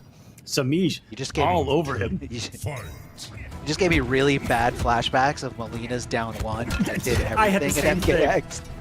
I had a slight stutter as well, where I'm like, oh, it was the, you know, the character also has a really good anti-airs, you know? Samij looking a lot better in this game, getting that first round victory over Kombat. So Kombat not really letting him phase it at all. Good block of the overhead from Samij, able to recognize that string, stand up just in time. The high shots getting through over Kombat, and Kombat definitely getting the better of that trade, especially if you're talking about the frame advantage. Right on hit, being able to go on top of Samij, being able to be the aggressor on Wake Up. Oh, the neutral jump. You love it. You love to see it. Neutral jump 1 from the Joker as he just kind of expands all his arms out. Delay Wake Up screwed up the timing there for Kombat, and he decides to come off that breakaway. He's not playing any games. He is willing to make that trade there just to finish this round. Going in a final round, and Kombat on match point here. Samij playing for his first tournament life here. Doesn't want to go into the lower bracket against Skur. Kombat, who I believe was, what, 4th at Final Kombat, looking to guarantee himself top 3 in the NA East Regional, and was the NA East champion of the previous pro competition. So he's looking to pick up right where he left off just a year and change ago. That's right. The online pro comp for the first year. Yeah, that was a good chunk of those points that Kombat got. But yeah, you got to remember, both these guys are finals there from Final Kombat, just barely getting in there, both of them. The down 2 crushing blow as Joker's teeth just come flying out of his face.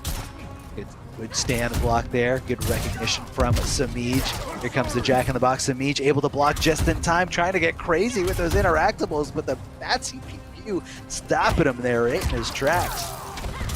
Oh, little conversion there. I'm loving these staggers from Samij right now.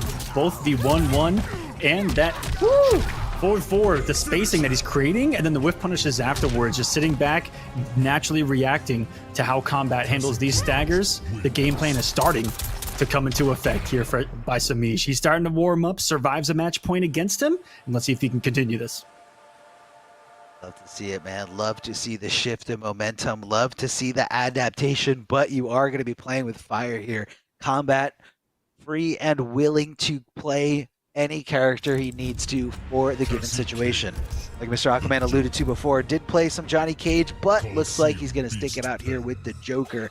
The possible mindset is, I won the first 2 games with the same character, the same matchup, the same variation, so I should be able to win one of these next 2 games.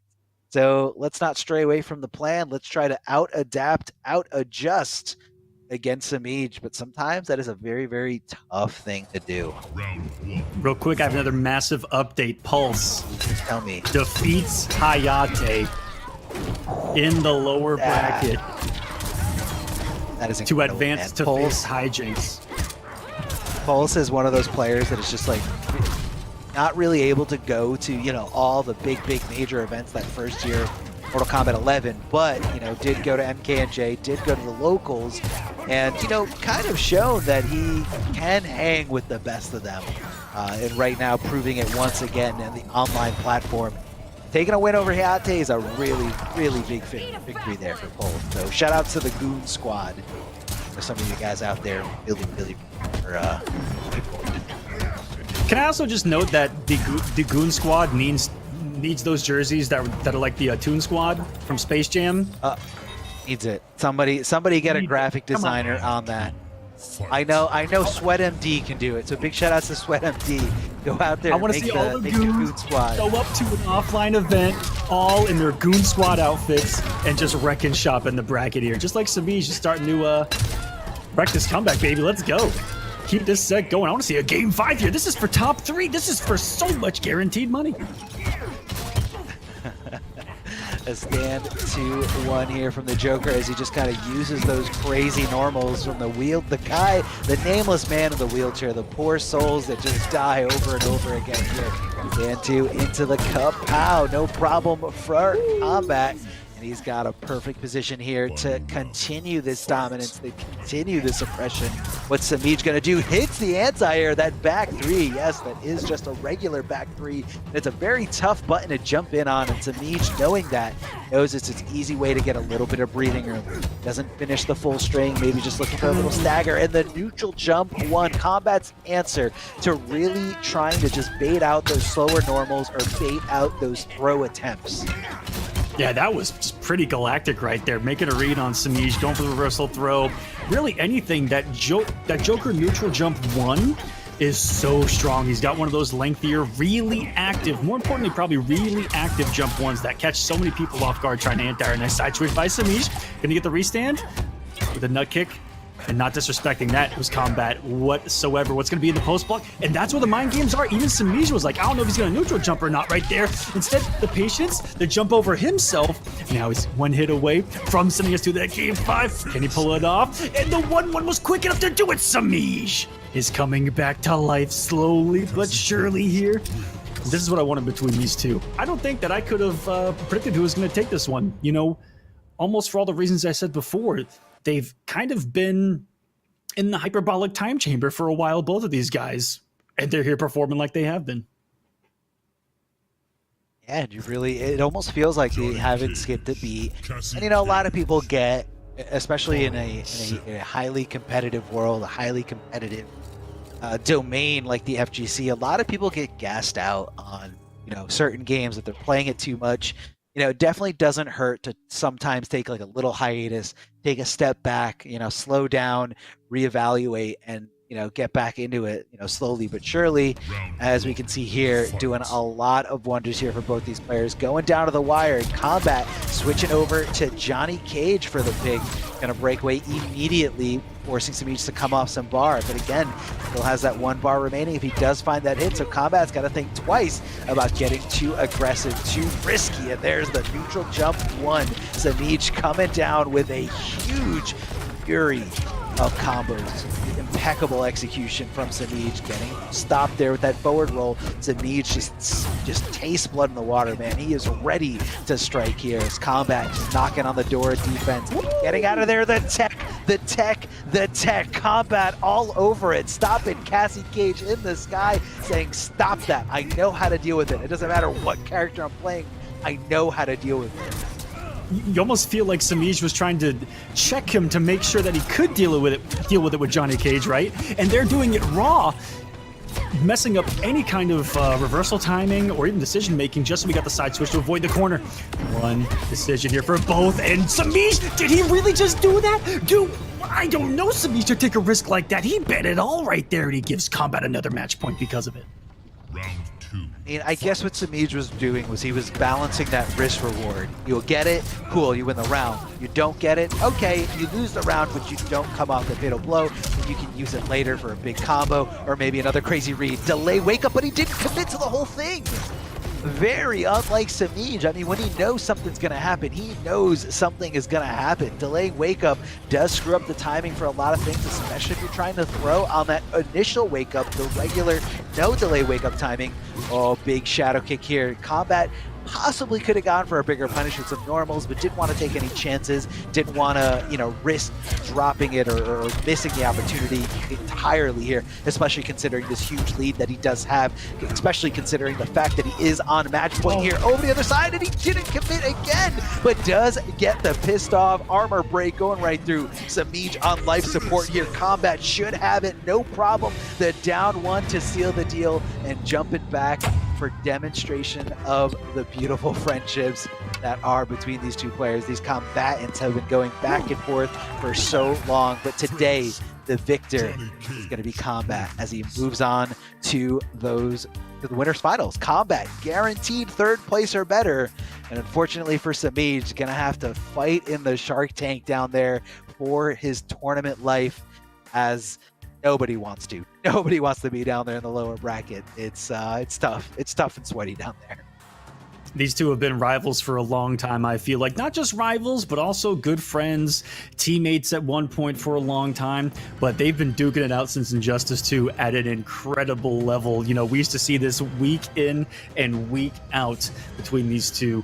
And just like you mentioned, picking up where they left off, it seems, in this match. Both showcasing what they're all about, but Kombat ends up taking this and guaranteeing the top 3 spot. And we'll get a match with Kerbalicious in the winners finals. Samij gonna drop down to face Grr. Oh my goodness, every match makes me sweat a little bit more.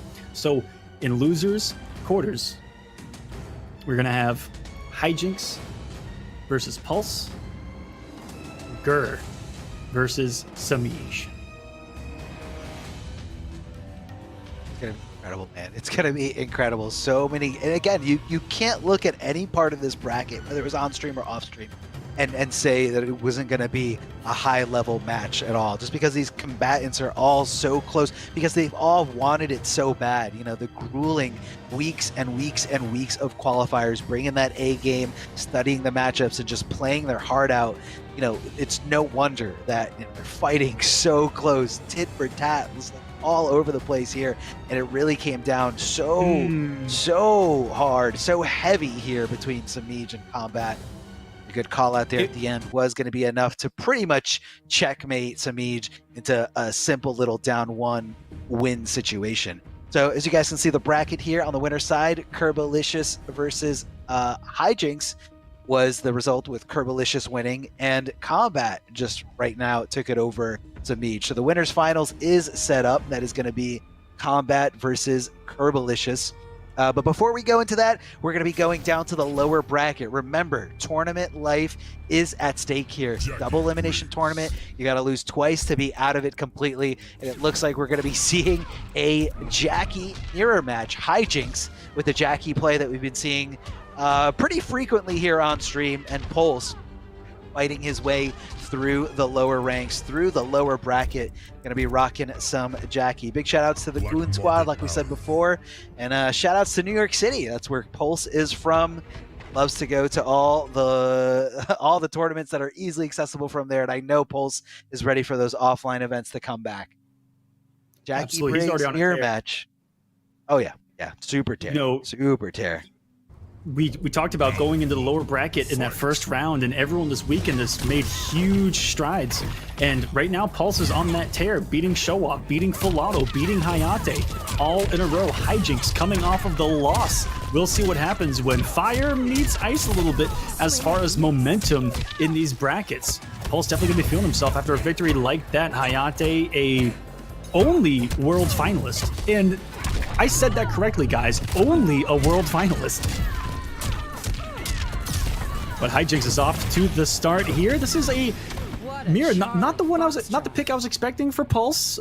Perhaps was thinking some Aaron Black, but opted for the Jackie mirror here. And he just walked into the people's elbow. What kind of a read was that from Hijinks? The distance that he did that at. He had no right to do that at the range that he did it. That was incredible.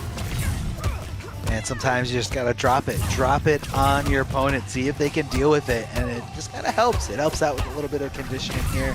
Pulse going to some crazy staggers, and there we go, finally getting on offense, finally finding that successful hit there, as Hijinks just kind of bleeding a little bit from the damage over time. Kind of hard to keep track of whose DOT belongs to who. I wish it was a different color here. Gets that crushing blow requirement thanks to the counter hit and the call out here from Pulse to call out that breakaway, throw down that DOT, but it's just so hard to keep Jackie down and on the ground. But Pulse finding the hit, getting the nice hit confirmed, and because he had no bar, went right into a dash punch, and it was just enough damage here for both players. Okay. Looking like a true mirror match, both in character and move selection right there. That was gorgeous. Hijinks has the positioning to help lead though, and Had enough sports. jump and throw. So many things you're worried about there. Love that he's getting that started here early on. Puts him on to the dot damage. Says get back over there and sniped it from the air. The hold and he picked the conversion. What kind of conversion was that? Even at the amplification, I thought that there was going to be no gravity right there whatsoever. What kind of conversion was that? Chat, I need an answer. I've never seen that before. It was so specific, and I feel like you can only do it to a character with a super jump like Jackie, because she's so high in the sky, like higher than like a regular jump arc. Yeah. So when she got hit by the upshot, meter burned the straight one. I kind of feel like Hijinks delayed it like a little bit just on purpose, and then went right into the dash punch. That was so good. I just watched it back on the stream. I pulled up the stream just so I could see it back, and he held it for so long before shooting the second one and still got the hit. And I wonder if that comes into play. I wonder if that is the tech, because I think that he held it because it hit so high, right? Because it hit so high, he's like, oh man, she's gonna be out there in outer space. I gotta wait for her to re-enter Earth's orbit. That takes a while, and he still converted. So good. So good. Now, despite Pulse taking that second round in the last game, you know, I feel like he was in there. He was fighting, but it possibly could have been too much of a wash there at the end in that final round, that he's just not feeling the Jackie mirror at all. So now we're going with the usual pick that we were expecting, that Aquaman alluded to earlier on the stream, and that's going to be Aaron Black. Now, Pulse kind of always seen as an Aaron Black player that isn't really willing to take too many risks until the chips are down, until that final, you know, up against the rope moment. So for the most part, he's pretty safe, pretty patient, and willing to block a lot of things here. But we do have that low shot equipped, so it's going to add some nice versatility to our mix department here. So you can just kind of cancel the strings that normally go in overhead right into a low shot. And it's safe, it kind of resets neutral, and in this matchup, it might be even more beneficial for Aaron Black, because Jackie is primarily known for having really short range. I mean, it's not going to matter here whatsoever. He wasn't even able to play the game once we got to the corner here. Fight. All right, but that was Pulse being really disrespectful. He was just like, oh, she's got no meter, so she's not going to actually swing because it's not going to get her that much, but Hijinks was 100% willing to swing and get as much damage as possible despite not having meter. Nice down one as an anti-air here from Pulse. Goes for the regular overhead despite previously the last two times going for the low, and that low still going to be working here, and that's because Hijinks knows how much more Aaron Black gets for the overhead successfully hitting versus that low just kind of knocking you down. Double boot drop! You love to see it. Big crushing blow here, not just for the damage, but also for the ability to shake up somebody's mentality. Yes, you just got hit by double forward 4. That is the mix-up at the end of the day. Are you going to expect it or not? Everyone just assumes that they're going to see it coming. Oh, no mix-up there. Every single back two into the low shot has worked out here for Pulse. And none of them have really got blocked. Oh, that was a mega monumental big read. brain read. Dude, big brain play coming out of Pulse. Saw the jump coming, knew the throw was going to be followed up, and not only that, but able to execute the down two fast enough against a character like Jackie, who pulls all the way back after she's done whiffing that throw. But the tables are completely tied here as Hijinks able to turn it on his side. A regular jab hitting him at the end and the anti-air. This is not really going to scale. I believe this should be enough, especially considering that Jackie is a 950 character. This last little part doesn't do too much, but it does enough. 33%. He just anti-aired right in a fatal blow. Didn't even need to hit confirm it. He said, I know the stand one is hitting. I know this stand one is hitting right here. One of the first times I ever saw Pulse compete, I want to say that it was at like an NLBC or something like that. It was one of those Northeast tournaments.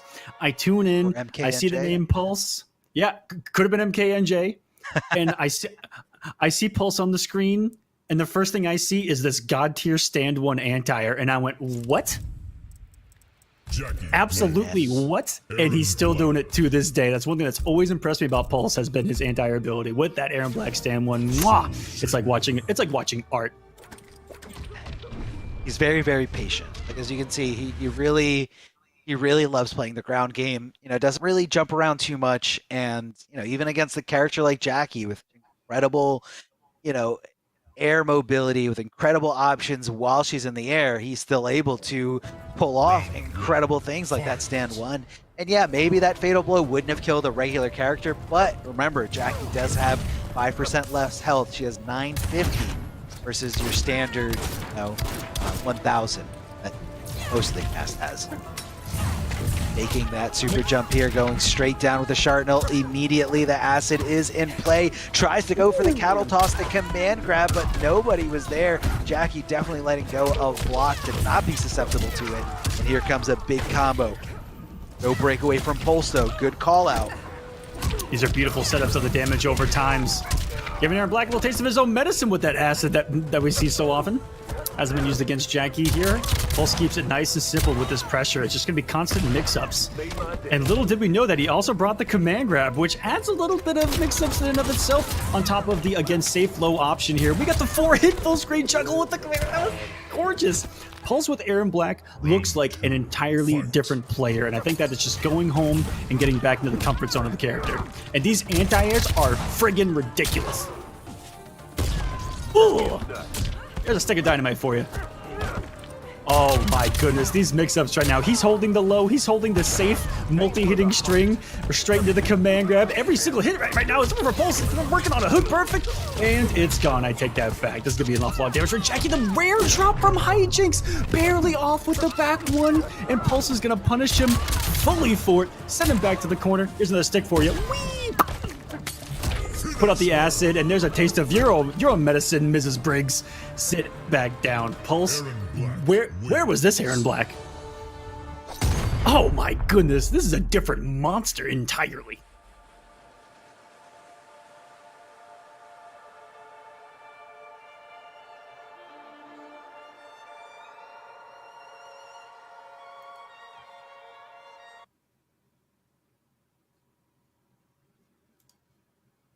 So impressive. As Pulse's Aaron Ben. Hijinks looking a little lost in the sauce here. Staring down the barrel. I'm not going to make that pun. I'm just going to stop it right in his tracks. But he needs to make an adjustment here. Oh man, I know. Oh man. I promised myself I wouldn't. It's okay. I believe you. I believe in you. Yeah, man. Pulse's, ability to really work with that command grab. The command grab is such a sick asset to his tool set, and specifically the way it works is it kind of throws you the opposite direction of his regular throw. So depending on where the asset is, kind of tells you, which throw he's willing to take. The command grab throws him behind, and the other throws just kind of toss you in front of him.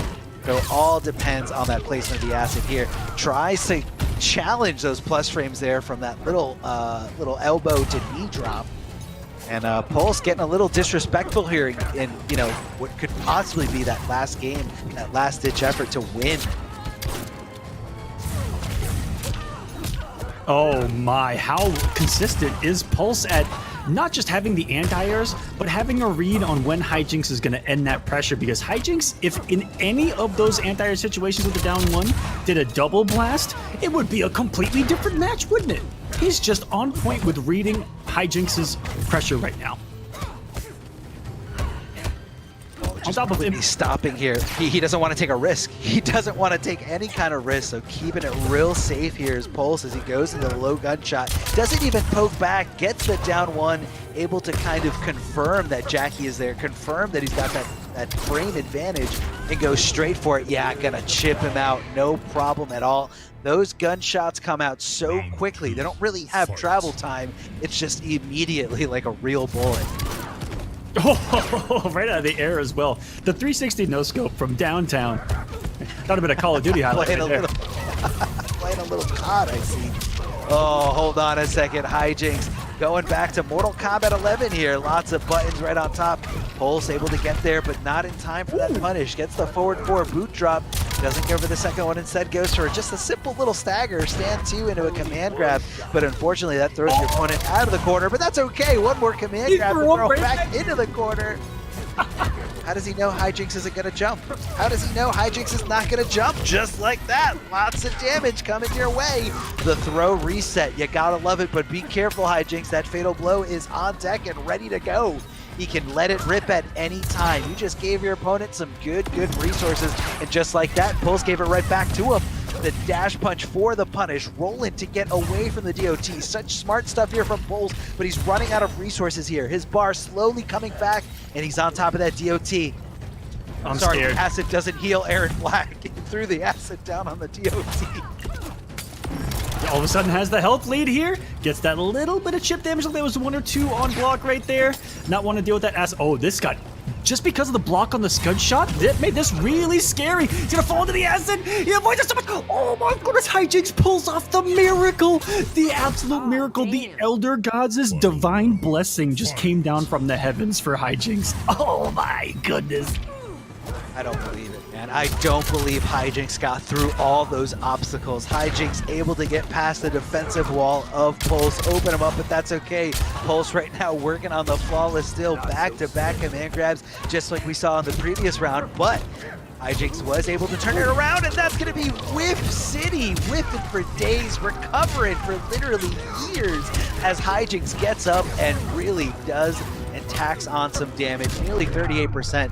Pulse with the trip guard, and of course getting his jaw opened up completely. Hijinks running away with this here. Hijinks gonna be taking game number 4. We're going to a game 5, ladies and gentlemen, and of course this is the way we want to see it. This is the way we love our Mortal Kombat 11. The highest possible gameplay, one of the most competitive regions out there, and down to the freaking wire. Game 5 scenarios all around. Who's Pulse going to go to? I really feel like Aaron Black definitely has it. I wouldn't necessarily say that was a choke there at the end, but I think it was just more of a took his eyes off the road just for a second. Yeah. Just for a second. Pulse took his eyes off the road. The only thing I can think of, because we look back here, like, should he have just blocked and let the acid do the work for him? Or did he, at the back of his mind, think that the acid was going to end when that second rotation came around, and that's when he needed to get aggressive? Because he had been super aggressive on those down ones when Jackie was leaping. I even saw a leap whiff right in front of his face, and he did a down one super late. So he kind of had it dialed in there towards the end.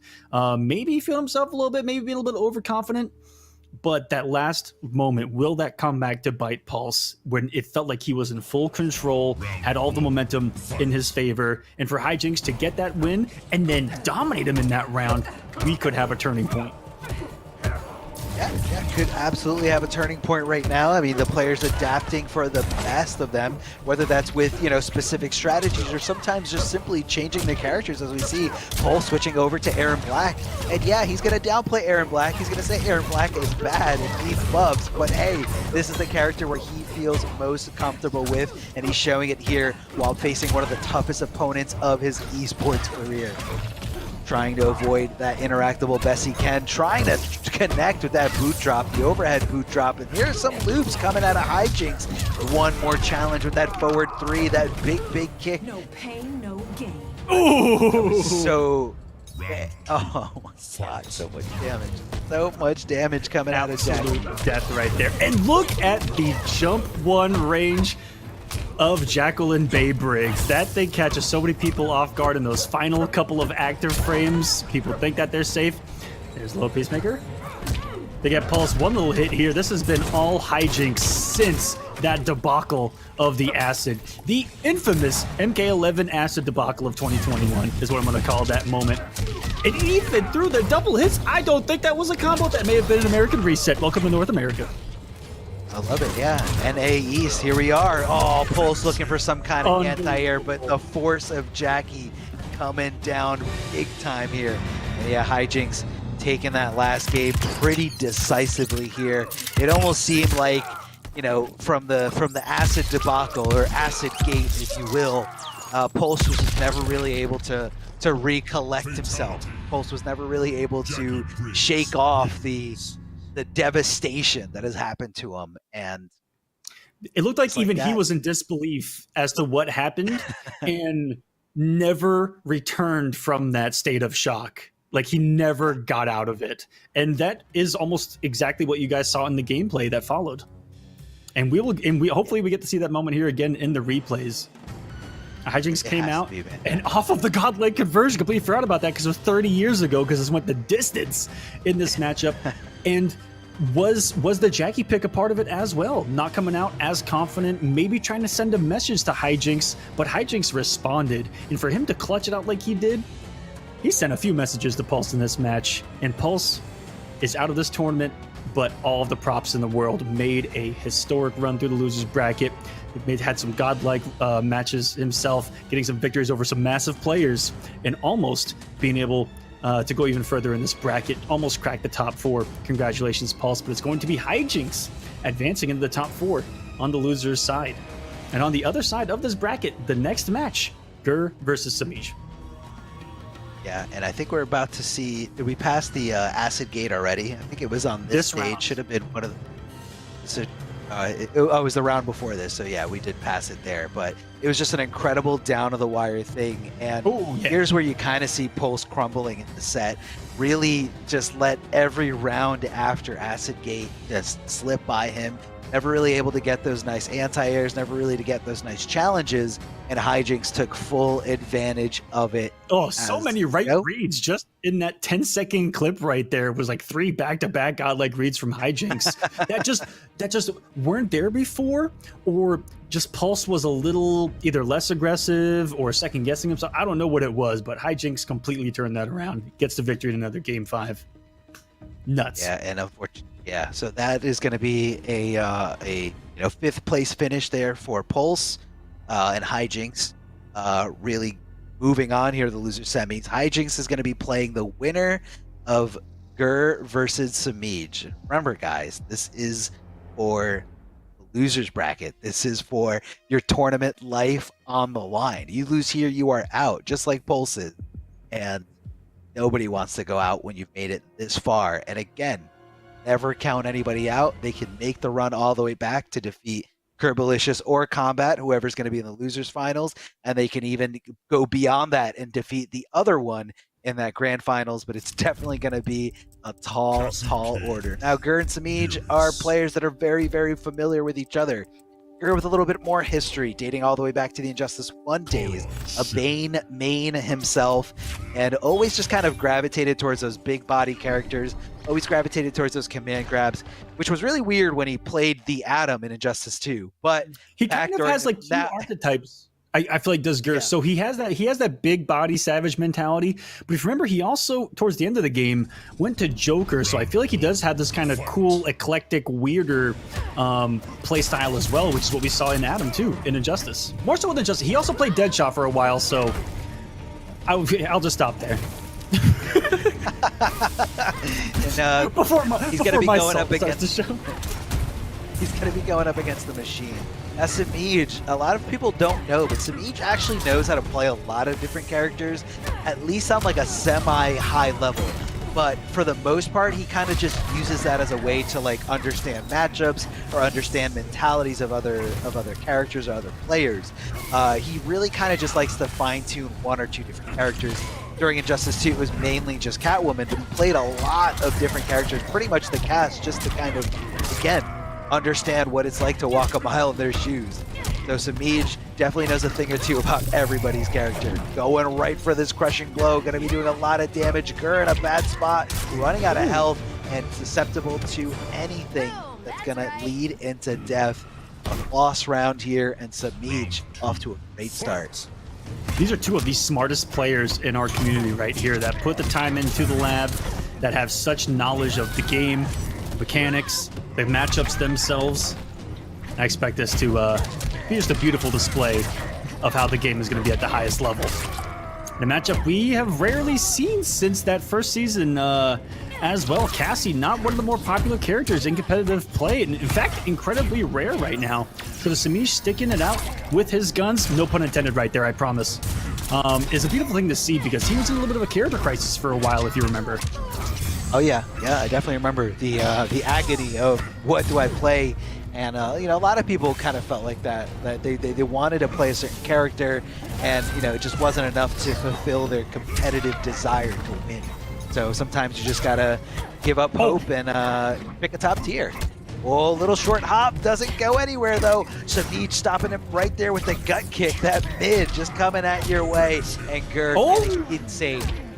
Getting insane. He thought Samij was so willing to swing back for their turn that he purposely went into, you know, that very unsafe special move at the end of the string because he's like, okay, this is a scramble. This is down to the wire. Samij is going to get aggressive. He keeps trying to reversal forward 3 me. He's going to try it again, but this time I'm going to catch him. And Samij was just like a little aware of that, kind of, you know, feeling it somewhere in there that maybe I should slow down.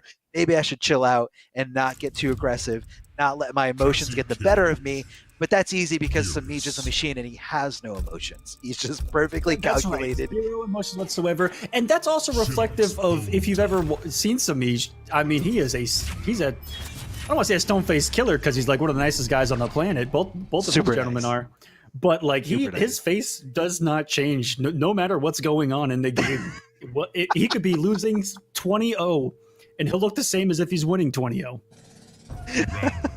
He's got some pop-offs. You can look back at like Combo Breaker Top 8 when he beat Dragon, but it was a very mild pop-off. It was like that's what it was like it was it made a me a little bit. it was the equivalent of making a comeback in like Combat League, where it's just like, yes, I did it. But like, dude, you're on like the biggest stage here, the huge, you know, major, and you defeated one of the most dominant players in the scene. But that's just how Samij is. Listen, I have bigger pop-offs than Samij when I go to McDonald's and their ice cream machine's working. Like, come on. Oh, I love Samij, man. I love Gur too. Where Gur is kind of the opposite. Gur is very, very emotional. Like when you see Gur lose, you feel like you just lost. Like you feel the disappointment. You feel, you know, his agony of losing like that, especially in like, you know, very, very close fashion. If you guys want to point a reference, watch the end of Scar versus Gur at the Injustice 2 Grand Finals. My heart sank when I saw that look on Gur's face. He just cried, no. Oh, so bad. So bad. Right now he's got the clone up there trying to get Samij to get trapped there with that little shifting sands. You know, it's all about reducing that mobility, but Cassie Cage has some pretty good moves. You know, she's got she's got some forward advancing charge just like that to try to get her out of there, but you know, it is a very unsafe thing. Did you see him wave dash around it?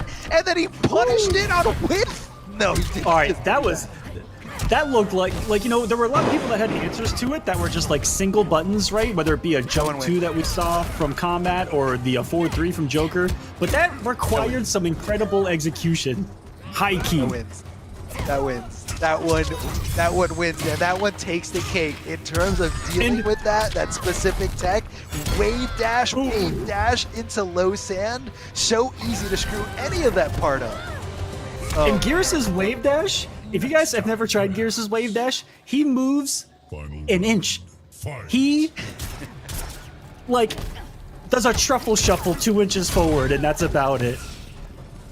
And again, a very highly executed mechanic in this game. And it's down to a couple of frames. Whoa, all of a sudden, all the straight hits, and he perfectly times that sand trap. And he's going to give him the judo chop from hell to send 395 damage on the Cassie Cage. Very little whiff recovery on the command grab as well. That's one of the huge benefits of Gears' mid-command grab, is it's actually much faster on recovery than most other mid-command grabs in the game. Oh, he's cornered here. And a beautiful pickup of just the straight hit. And one of the conversion kings of our community is Samij as well. Has always been incredibly impressive in his stagger game.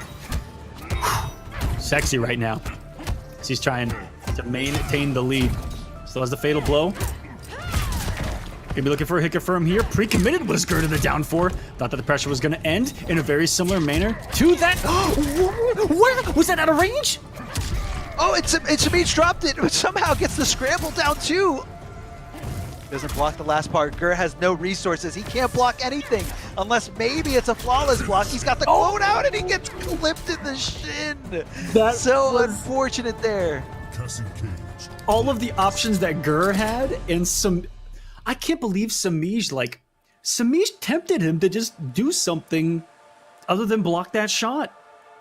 I think that Gur had much more options there to win than Samij did in that final interaction. Once the clone was up, that turned that situation to something entirely different, whether it be the application, whether it be teleporting right on top of him. And if he reads it, that low gunshot at full screen, gonna have a lot of recovery. Yes. And Gur not wanting to tempt fate, Samij just said, you know what? Do something or block this and die.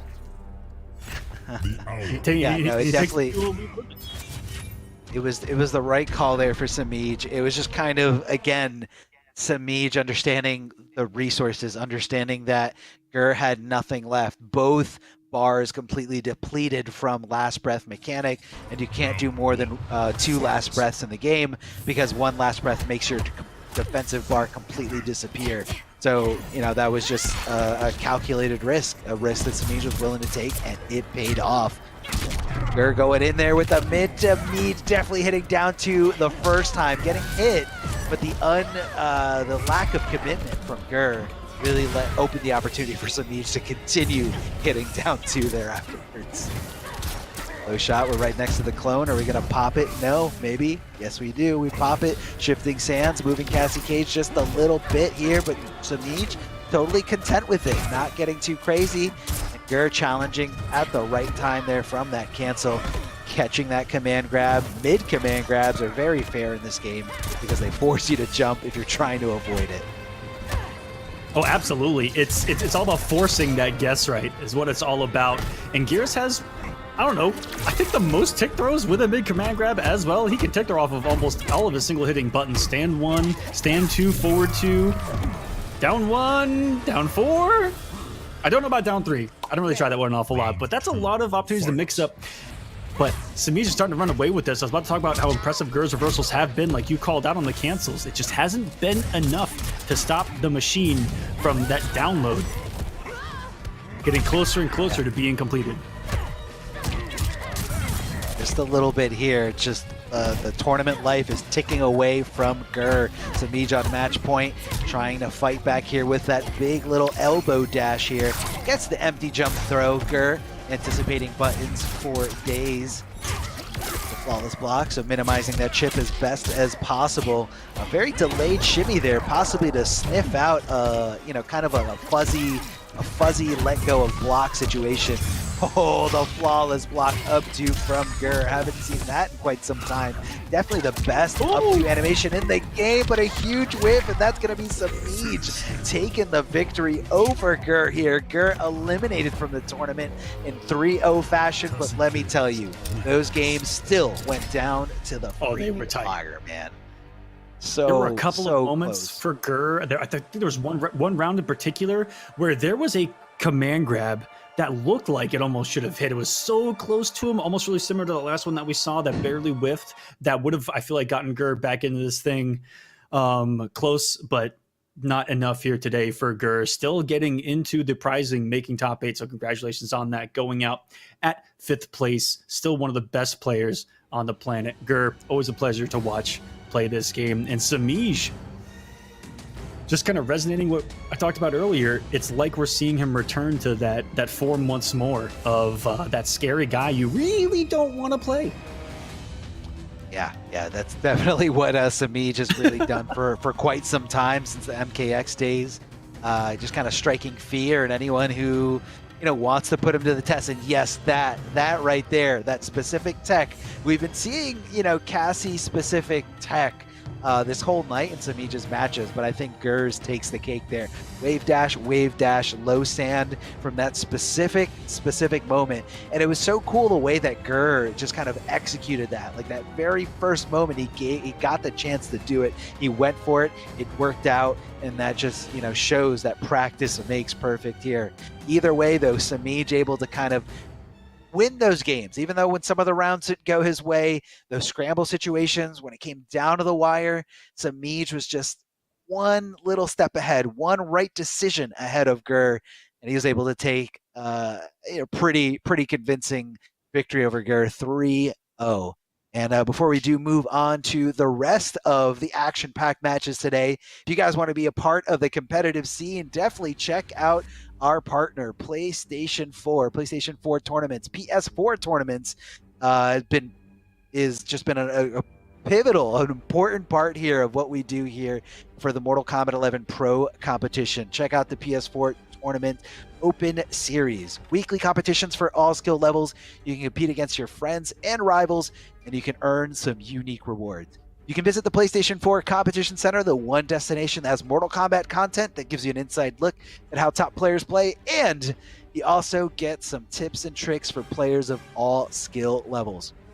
All you have to do is go to compete.playstation.com, sign in with your PSN ID, and you are good to go. You can see all the different tournaments that are available, not just Mortal Kombat 11, not just fighting games, but a lot of different genres. So if you're competitive and you love to compete just like we do, that's why we're here, because we love it. Head on over, be a part of something, make some friends, and more importantly, have some fun. Really fun to compete, really fun to get out there. Absolutely, and we are going to be entering the top 4 of this bracket. This entire region, Arma, again, from start to end of the pro competition, these 16 players had to go through some of the largest tournaments and brackets in fighting game history. Pro competition was setting record numbers for entrants in these events, and these are your most consistent players. Not on top of that being arguably the strongest region out there. I know that's a highly debated topic, but just look at the strength of top to bottom. It's disgusting, and just sprinkle on the bacon bits of a couple of players not here that just add on to that strength, right? But all of that aside, these guys have absolutely earned their position in this top 4. Kerbalicious and Kombat are going to be your winners finals. 2 names that if you told me was winners finals wouldn't be a surprise, but you can say that for almost everyone in this bracket. They just happen to step up here today. And on the lower side of the bracket, it's Samij and it's Hijinks. Good to see Hijinks making that run that he has been setting up over the past year, winning all these community events and just getting better and better and better, and trying to prove to everyone that it's not just Jackie. Hijinks is godlike, and that's why he's in top 4. And that's probably why you guys are still sitting at home wondering, oh, it doesn't matter. Congratulations to everyone in this top 4. And that's what's going to be coming up next. Thank you so much for watching the pro competition, guys. We're going to be right back with some more Mortal Kombat. Welcome back, ladies and gentlemen. I am so excited to announce that we are down to our top 4. This is the last broadcast here for the Mortal Kombat 11 Pro competition.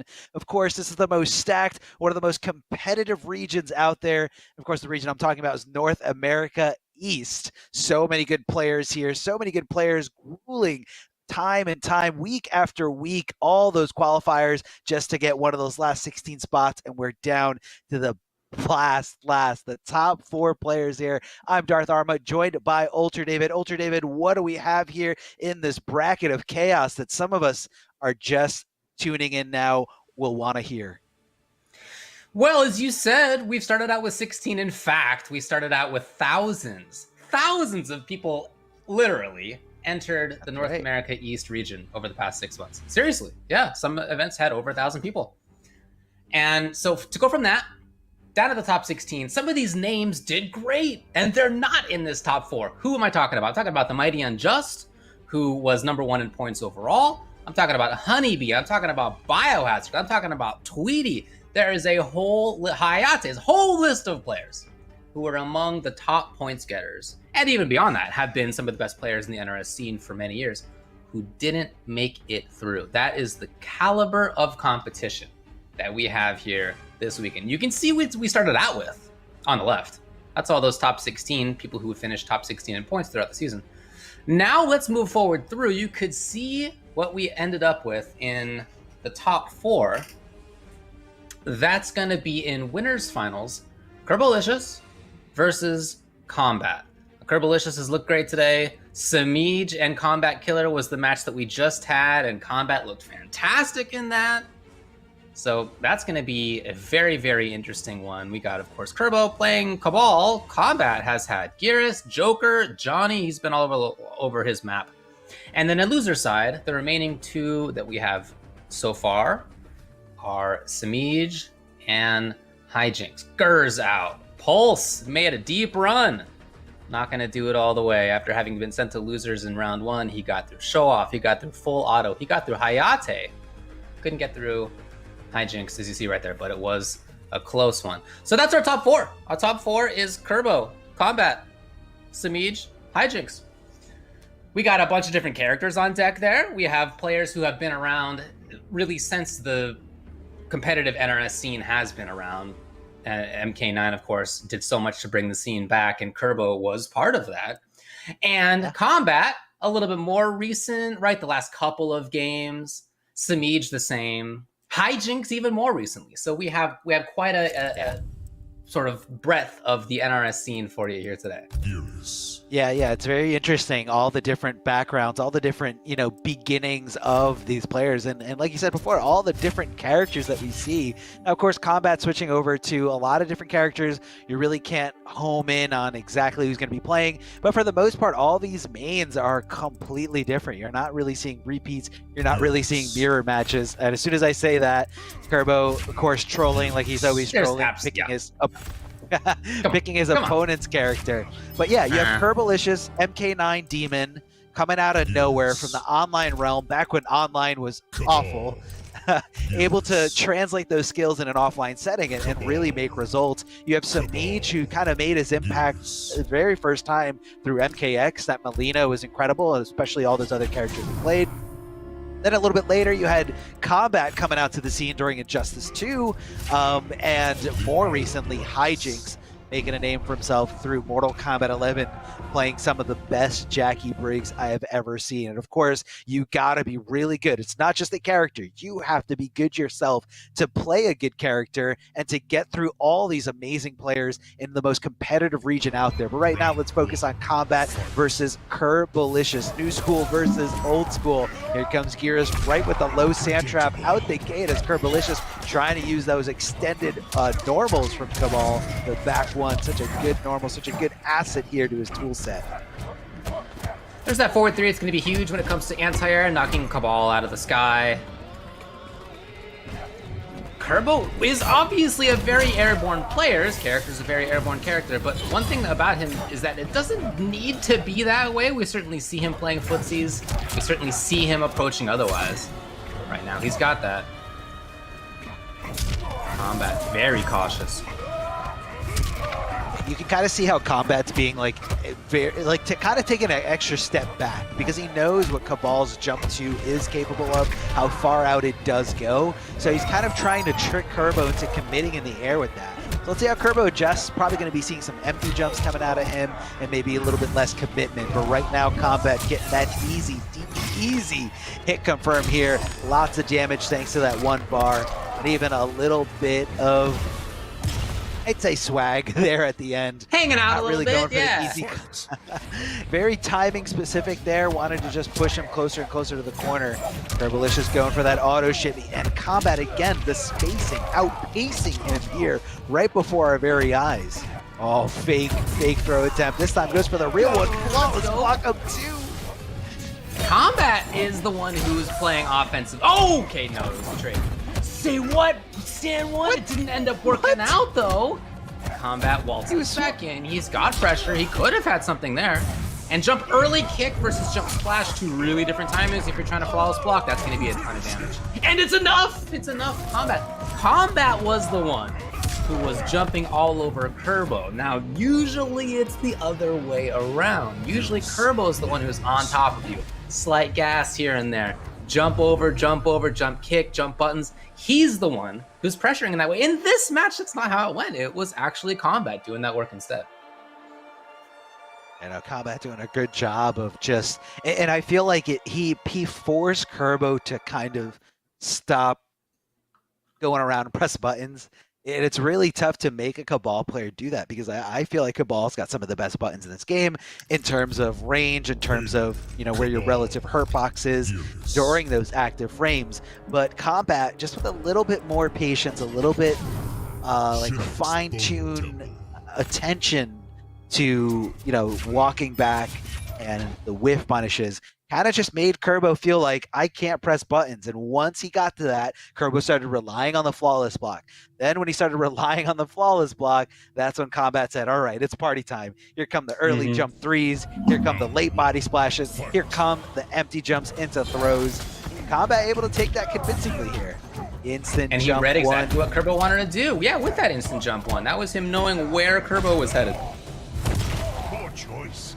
He's gonna get pressure he wants. He doesn't necessarily want. Look at this. Very, very unusual timings here in mid-range. Okay, so we saw Kerbo now do the same thing that Kombat did before. No! Getting a little scrambly. Okay, this time the confirm comes. It's gonna be back in the corner. It's gonna be Kerbo in trouble. Way too far. Oh boy. You know, honestly, one more hit, if it's the right one, is all that Kerbo's gonna need. What does he get? Very, very safe game plan on Kombat side. Slice and dice. You waste my time. Huh. I would have said, I'd say that's kind of a risky move because he jumped, but Kombat kind of waited for the down one check. Made sure the down one did get a successful hit, and from there was going to be plus enough to make it really hard to anti-air him just in case Kerbo did think he was going to go for it. And of course, Kombat is keeping in mind the spacing, the corner control here. As you can see, Kerbalicious just locked down here, oppressed completely by these options. Does find a way out, but decides to go back in, and Kombat finding the hit. And this is just a steamroll here in round number 2. Kombat decimating Kerbalicious. This is not looking good for him at all. I'm just gonna say it. Kerbo needs to dive deep into this arsenal of strategies because this Gears is running amok on him. Well, it's really, really good offense. No doubt about that on Kombat side. But then what really sticks out to me as well is his defense. He has blocked a lot. He hasn't been so concerned about the throw. Cabal can still pressure after throw, so he presents a threat nevertheless. But his defense has been very block focused. He's defaulted to stand blocking just in case there is like air button into slight gas into another air button, that kind of stuff. He's been very smart about things defensively, and that's meant that Kerbo hasn't been able to do those big damage. This is a character that can pump it out. We're talking about 41% one bar. We're talking about huge damage, and that hasn't even come up because Kombat hasn't presented that opportunity. Yeah. I could see that, you know, coming into play, you know, as, you know, we dive deeper into this set, but, you know, we're pretty much at the, okay, we gotta, oh no, something happened here. Something definitely happened here. So we're gonna wait till we get the official word. You know, obviously things like this do happen. So many moving parts, so many, you know, people behind the scenes, just, again, a lot of effort and work made to put this into perspective, made to even make this possible. So you got to bear with us. We are at the mercy of, you know, pretty much anything going wrong. So we're gonna wait to see what the producers say. This situation did happen before, but I don't know if the entire lobby disconnected or if the match is still being played somewhere. So hopefully we'll have some good news of a reconnection. We're just gonna have to wait and see. We're just gonna have to. We're trying to figure this out for y'all. We'll see what's going on. We are, of course, playing on the internet. You all know how that goes. We got a pretty good game when it comes to online play here, but nothing's perfect. I mean, we don't live in a perfect world. We are, and I'll tell you that we're not living in a perfect world because the game's still going. The players are still playing. It's just the observer that has left. And so it's a legit game. We're not going to make the players stop. We're not going to get them on the horn and tell them to quit doing their intense match. So we'll find out who maybe wins the set or maybe continues the set, depending on which one of these two wins this game. I don't know what to tell you. Let me just tell you, David, I'm 100% right now mentally rooting for Kerbo just so we can go back into the set later and see how it pans out, because the score was, I believe at the disconnect, the score was 2-0 in favor of Kombat. And, you know, if Kombat does win this match that we're not unfortunately able to view right now, it is going to be the end of that set, the end of the winners finals. But we do have a lot of great matches. Yeah, a lot of great matches. Let's take a look at some replays. Yeah, I mean, we have had a lot of great stuff so far today. Let's just recap this match so far for you, as we know that is going into that game 2-1. Kombat versus Kerbo. This game number 1, again, I really feel like this is kind of the reverse of how we have often seen it go out. Kerbo is often the guy who's dancing around, pressuring, jumping, and instead it was Kombat playing that exact style, and he never really let Kerbo get going. And again, it really, a lot of, kind of like I really love Kombat's attention to the spacing here. You really have to play against, you know, or try to play outside of that comfort zone there, you know, for both those players, whether that's, you know, Geras doesn't really have really far advancing mids or far advancing normals the way that Cabal does, but he does have the special move that does reach anywhere. So it looks like Kombat is officially reporting here in the stream chat that it is 3-0 in their favor. And considering the timing, it might have not been much of a match that we missed. Just honestly out there, it was very fast. Kombat was here before we even knew it. So unfortunately for Kerbalicious, he has lost his first tournament life, but keep in mind this is a double elimination tournament. That's not going to be the end of Kerbalicious. That's going to be just him trying to descend above that Shark Tank that is the lower bracket. Kerbalicious is going to be getting a one-way, or hopefully not a one-way ticket to losers finals, but is going to be in the losers finals, and they will be playing against the winner of our next match, which is going to be Hijinks versus Samij. So like I said before, we have a lot of great matches still on deck, ready to go. Unfortunately, again, not a perfect world. You know, you can go outside and you can see that for yourself. It's not a perfect world, but you know, let's just try to put on a smile. Let's keep going, man. Where it was 3-0, Kombat wants you all to know that the hypest moment happened in that last game, in game number 3. All right, what was this? He grabbed me with 1 second left and I won before Cabal slammed me on the floor. Oh my God. So it was like the last possible instant where you could have won. That's amazing. Well, we'll all just have to imagine it in your minds. Just think in your mind about that moment. Picture it just for a second. That's as good as it's going to get for you all today. As you were saying, we're going to go into the loser's side now. Yep, there's a look at it. Samij versus Hijinks. Going to be coming up next. But yeah, shout out to Kombat. He's looking great out there, no doubt. Dude, you can never count out Kombat. I mean, it doesn't matter how long he hasn't been playing. Doesn't matter. You know, if you give him a little bit of time, a little bit of prep for, you know, these specific matchups, he's going to come ready. We saw that when he was fighting against Samij, had all those answers to, you know, that crazy buff that Cassie got with those, you know, with the flip shooty, and he was able to kind of, you know, more than one way actually have an answer for that. And, you know, with different characters, different situations, different strings that you got to do it from. And you know, I'm right now Kombat the most prepared player in this bracket in grand finals on the winner side, guaranteed a minimum of second place, and really, really comfortable because whoever does make it to Kombat in the grand finals, they got to beat them in 2 consecutive sets. If you just saw what Kombat did to everybody in his path, you know that that is not an easy thing to do. But could be possible here, especially someone going through the gauntlet of the losers bracket, feeling themselves, you know, as one does after beating so many people over and over again. But you really gotta consider, you know, fatigue. If someone could just run out of juice, run out of energy before it's, you know, time to shine. So by getting into grand finals, Kombat guarantees himself at least $2,000. We got a prize pool of 10,000. This top 4, fourth place will end up with 1,000. Third place will end up with 1,500. Second place with 2,000, and first place with 3,000. Also, the fifth place players will get 750, and the seventh place players will get 500. So top 8 all gets a payout here, and you can get involved yourself by heading to Amazon.com/Mortal Kombat, where you can check out the merch. Please do. There's a lot of cool stuff that we have for sale over on Amazon.com. All right, we move on. Losers, next round, coming up now. And I've been really, really impressed, and no surprise, really, but impressed nevertheless by Samij, who I know to be a fantastic player and like have known for a long time at this point. But some of the stuff he's done, including in particular matches, his very minute understanding of how to counter very specific things, I think has been really what's astounded me today. It's been super, super fun to watch.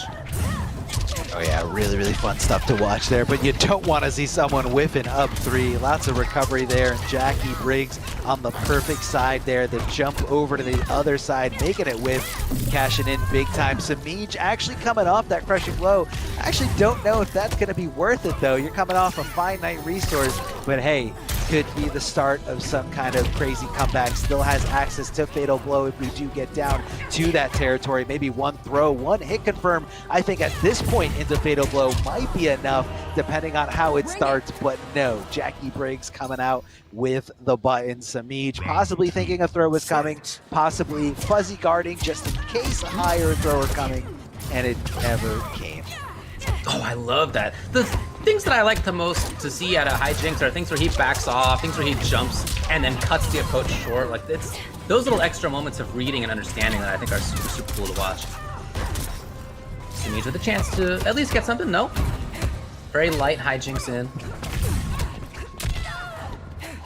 Little bit of damage. That's okay as he harasses here. No offensive bars. Ooh. These individual hits? Right back into party. Hijinks. Right back in. Yeah, again, it's when he isn't just always pressuring, right? He did back off and he had a whiff when it should start things off at one point.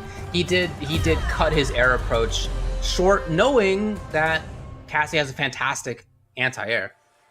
It's that kind of stuff that allows him then to actually move forward, actually get the big damage. He sets it up in part by not always going to the wall in that way. Yeah, that's kind of what's coming next.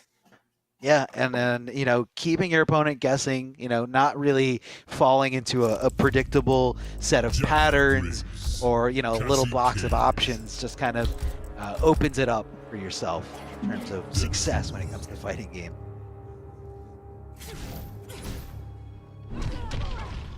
So game 1 to hijinks. Samij has already made it through Hayate, Biohazard, Gur. It's already been tough. Only person to have sent him down to losers is the guy who's currently in grand finals. That's Kombat. Round 1, fight. Ah, interesting. Okay. It's an aggressive start, and that's something that we've seen here and there from Samij. It's not just about the sort of solid safety that I think many of us expect from him. He has had risks in this top 16.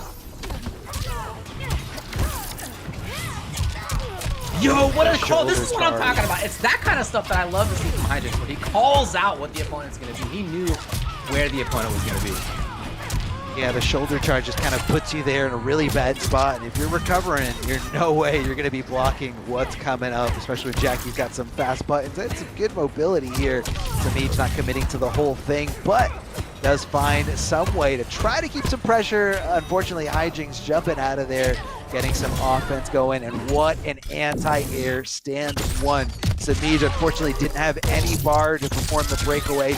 Couldn't even if it was fast enough, even if he could react to that, don't know if that was going to be in the cards for him. Hijinks taking this round here and trying to make this decisive 2-0 lead. Okay. Samij. No, it doesn't get too much. It's Hijinks who buttons out. Cuts it short. Samij actually might have called it, but didn't quite get there in time. Here's Samij now, with a character who doesn't have the strongest mix-ups or the strongest damage, but he has made both of those things really count. Yeah, here it is. Oh! Did Hijinks, and again, I want to say Hijinks understood that Samij wasn't close enough to get that free check with the stand 3. And he was just willing to swing, because after that, you're pretty negative. You don't have access to, you know, delay wake up or any kind of invincibility frames with up 3, but still, the attention to detail there from Hijinks to correctly identify that is phenomenal. I really love seeing play like that. The call out, very, very brave stuff. DOT on the ground, Samij not trying to deal with any of that. Hijinks coming in hot! Oh, it was the right call, but a little bit of a mis-execution from Samij. No way, no way! That was so sick. What a call out on that down two. It didn't get the full conversion, but nevertheless, Hijinks is cheers. Dude, let's go Samij. What a call from him as well. I'm telling you, he's got these funky matchup-specific things that are just so cool to watch. It's do or die, David. It's do or die. This is the final round coming off that fatal blow. Better now. Better use it or lose it. Flipping over to the other side. Hijinks not able to deal with it. Samij with the anti-air. Is this going to be enough? He drops it, but it's okay. But it's okay. Follows up with the scramble. The crazy stuff there at the bottom. Hijinks definitely not blocking anything. Looking to swing, possibly wake up buttons, which is a very common option when somebody drops a combo, because you're expecting them to still be in recovery frames, and you're expecting, basically they don't want to be in that position. And if you're coming up swinging, no delay wake up, just straight swinging, you can usually get a full combo punish for their mistake. Now, again, that kind of determines on the situation, depends on what you drop, depends if the input comes out late or if it doesn't come out at all. And Samij was ready to pick that back up. And that all started, David, with that one fatal blow call out. Mm-hmm. Yeah, not just random fatal blow, but understanding that Jackie was going up into the sky. He met her, I think it was jump kick into fatal. Pretty sick. So we got a tie. It's 1-1. Definitely seen strengths of both characters so far. You never know when Hijinks is going to come in, and well, Samij was waiting. There, Hijinks could have taken full advantage, but he does with this super jump here. Okay, we're talking about the specific tech, the specific Cassie tech, and Hijinks showing that you can super jump, chase it down, get a full combo punish. And look at this damage here. DOT, not sure why Hijinks dropped that thing right there at the end, but could give Samij the chance to make it. A couple of times.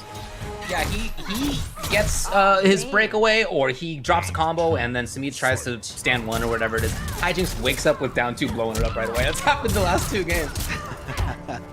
Super duper good. And right there, Hijinks actually recognized the stand 3 was close enough, or Cassie was close enough at that down 3 range, or I'm sorry, stand 3 range. So decides not to poke back. So definitely some tech that I'm seeing unraveling here between this gameplay. Samij, that move is so good. It's so fast, and leads to a nice crushing blow. But when you have someone in the corner and they have to just block that over and over and over again, it really sets up for some awesome mind games. Now, of course, that also complements well with Cassie Cage's mid. She thinks that you're gonna mash, a crouching button to stop the high from coming out. She can just kind of wait it out, space it out, and perfectly execute. Oh, no hit confirmed. But still, it's Hijinks pressuring. Got the corner, keeping it very light. Okay, he didn't believe in the hit. Yeah, looking for some kind of mix-up there with the overhead. Does work. Samij finding the hits here. Hijinks jumping out. Empty jump into some buttons, hoping that Samij would think a throw is coming. Samij with a breakaway and getting punished there for hitting that down to recovery for days. And when Jackie Briggs has those mids, she's gonna make it hurt. Hijinks up 2-1 over Samij. I don't think we're going to see a stray away from Cassie Cage. I feel like it's going okay here. You know, he's not too far behind. This is by no means, you know, a wash on either side of the players. Samij's doing a pretty good job of getting those anti-airs, making sure that they hurt in the right scenarios. But Hijinks just a few steps ahead, a few right decisions ahead of the curve here. Katana. Will he go Katana? Yo, he's going Katana! Okay, let's see. Character that he is very interested in playing as well. The Kaitin. Oh, loves Katana. Loves Katana. No doubt. What do we got? What do we got? Yeah, I want to see this loadout. Possibly low fan toss. I think it's a Probably pretty low good fan one. toss, I would yeah. think. Yeah. We The got ground war, air fan flutter. Okay, cool. All right, let's make it happen, Samij. Just see what we got. Round Let's one. see what we got. Checking Ooh, there. oh, afterwards but with no the hit down- confirmed. Interesting. Yeah. Yeah, no commitment here from Hijinks. Possibly a little too late there. Just find a strange little airborne scramble. Gets caught by the fan, and this is going to be pretty good to deal with Jackie in the air. You know, Samij is far enough away, but I feel like you're almost never far enough for Jackie to make that jump in. You know, as long as she times it right. Katana does have a pretty good anti-air down 3, so that could come into play here as Jackie just kind of applying some normal jump pressure. Oh, the timing there on the breakaway, just a little too late to actually come up for a punish. That's a sick conversion right there by Hijinks, really keeping his eye on things. And he's keeping Samij here. The fan flutter in the sky, well, dies anyway, and it's match point Hijinks. I like the idea, though. I like the idea out of Samij. As it is Knows its match fate. point Hijinks. Oh, say what? Wow, okay. Big punishment city here, dragging him all the way to the corner. Hijinks goes for the delay wake up just a little bit, just slightly. Gonna keep hitting those double overheads here, looking to get Hijinks to disrespect something, but this time around, Hijinks not challenging. In fact, just kind of being more passive, not really trying to be the aggressor here. Doesn't want to take too many big risks. Yeah, again, he knows that if he finds the hit, he does a ton of damage, so he doesn't need to be overly aggressive sometimes. It was a sick Shoryu. And here's Samij! Oh.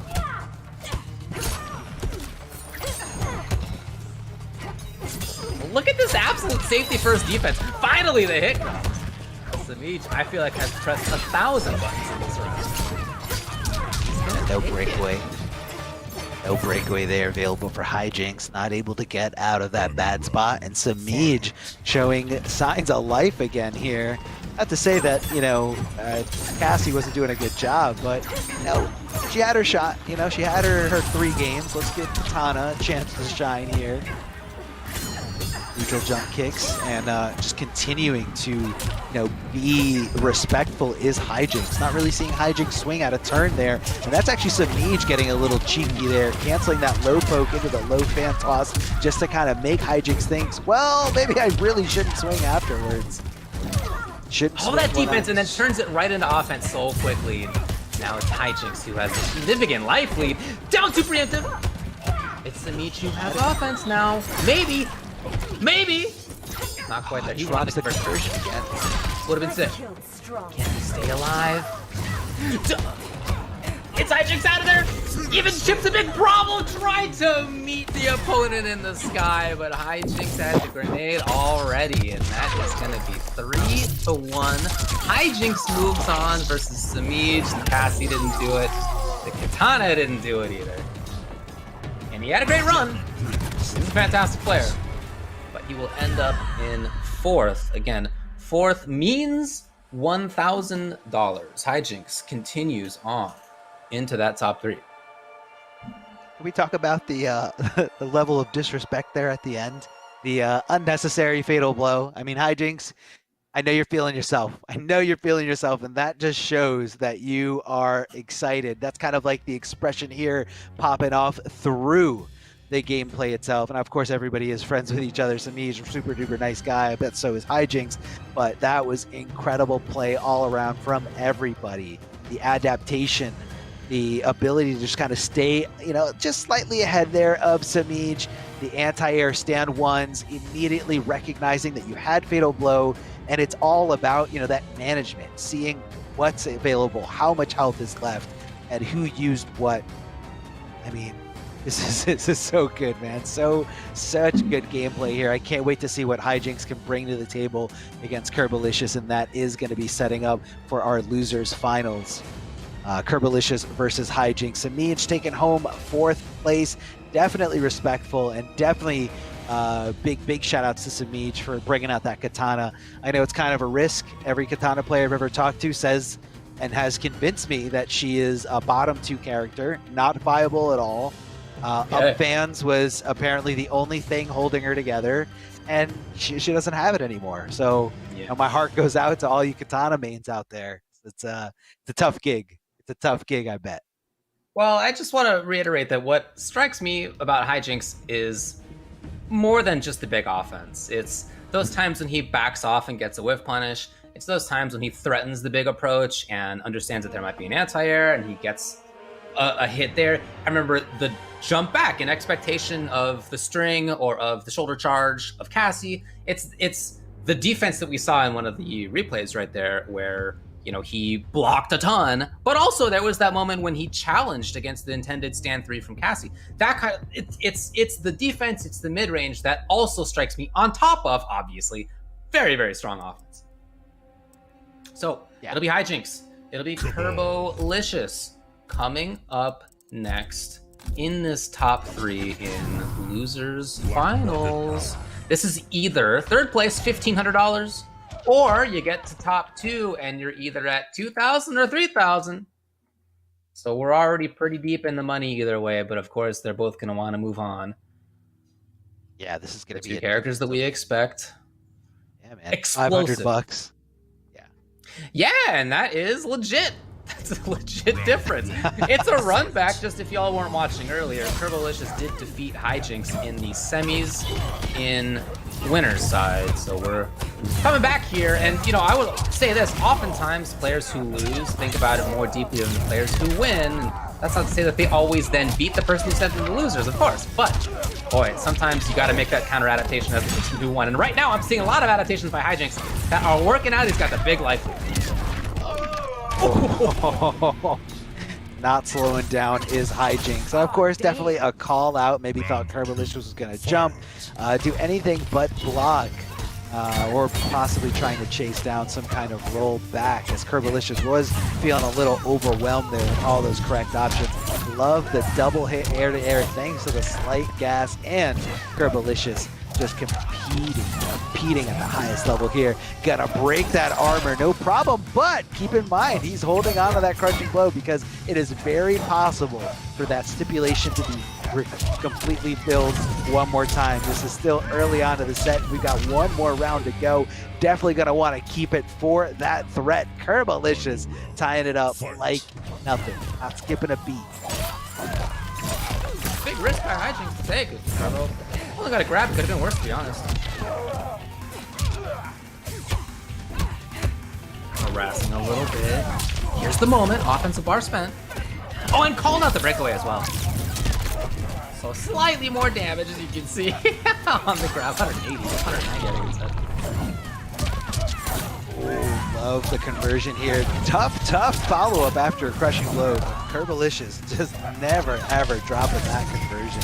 Auto shimmy, and Hijinks completely falls for it. Thinking a throw was coming, but it's lots of punches that you can cancel at any time. But Hijinks, speaking of cancels, finds it. It confirms, no problem.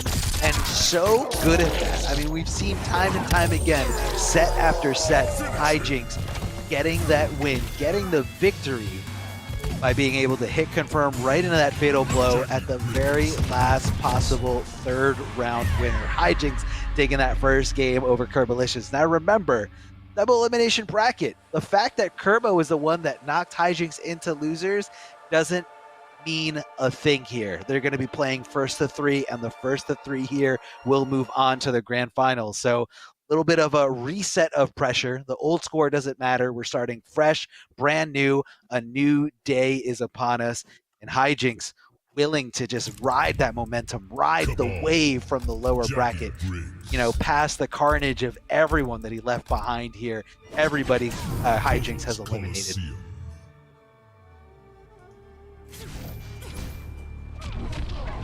Well, it was 3-1 last time. You know, it wasn't a blow up. It was Kerbo winning, like I said. But Hijinks did take a game, and we saw some things there that we saw before. We saw, like, Wake Up Dragon Punch, for example. Jack, you saw that again. We saw a ton of movement by Kerbo, jumping backwards as well, right? He's looking for the air approach. He's looking for the dash punch, whatever it may be. So they are certainly, yeah, it's a very similar open like I was talking about. So they're both, well, I mean, they're both playing, obviously, with that last match in mind and all the times that they've played before, too. Oh, no. Holding on to that crushing blow is Kerbalicious. Again, early on in the set, if you don't need it for the win or don't need it for that slight edge, no reason to come off of it. Oh, yeah! Wow! Headlock really came to help. Oh yeah, it's so crazy how even if you hit an airborne opponent, it kind of like puts you back into that same juggle state you're used to, and because of that failed escape, Kerbo just kind of smelling the blood or in the water and just sensing it, sensing the weakness, going for the back throw there at the perfect timing to bypass everything and just get enough damage on the board. Back 1-2, good hit confirm here from Kerbo.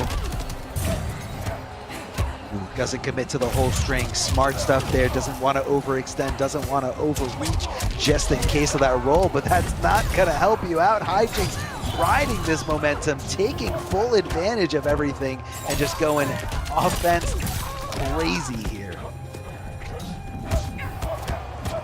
But it's not always offense, is it? Look at this. Yeah, blocking. Playing patiently. Blocking for his life. And, you know, obviously blocking for your life is going to leave you susceptible to that, and Hijinks really tried to steal that there with some kind of crazy fatal blow. And of course, the armor did not become active. It needs 6 frames of startup first before the armor comes into question at all. So Kerbalicious able to kind of stuff that out, no problem. Kerbo, back in this. Yeah, and that's what, I mean, we got to expect a close one here. Sure. Top 3 of NA East. Certainly one of the strongest, maybe the strongest region in the world. You know it's going to be tough all the way through.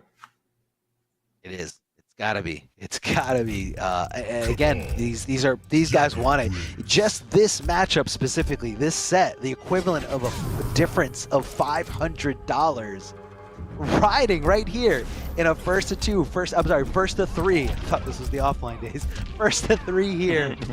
Pro competition online. I mean, you don't get any sweatier than this. I mean, Combat League is Combat League. Sure, you lose, you get sweat, you get a little salty, and then you kind of just forget about it a few minutes later. But this one's gonna sting, whoever does lose here, knowing that they're gonna be $500 poorer, I guess is the more pessimistic thing, but know that the opponent is going to be $500 richer because you couldn't beat them. Kerbalicious taking that slight lead here in this race, but Hijinks, of course. I mean, both these characters hit so hard. Both these characters, you know, have incredible air mobility here. So, you know, it's really just about dealing with it and just finding that successful hit.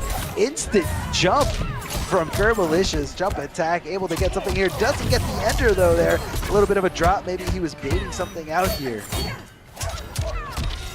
Wow, what a time to swing! Kerbo's here to finish it, absolutely. I love that challenge that started off because he pressed buttons at a real funky time. I think so, looking for it.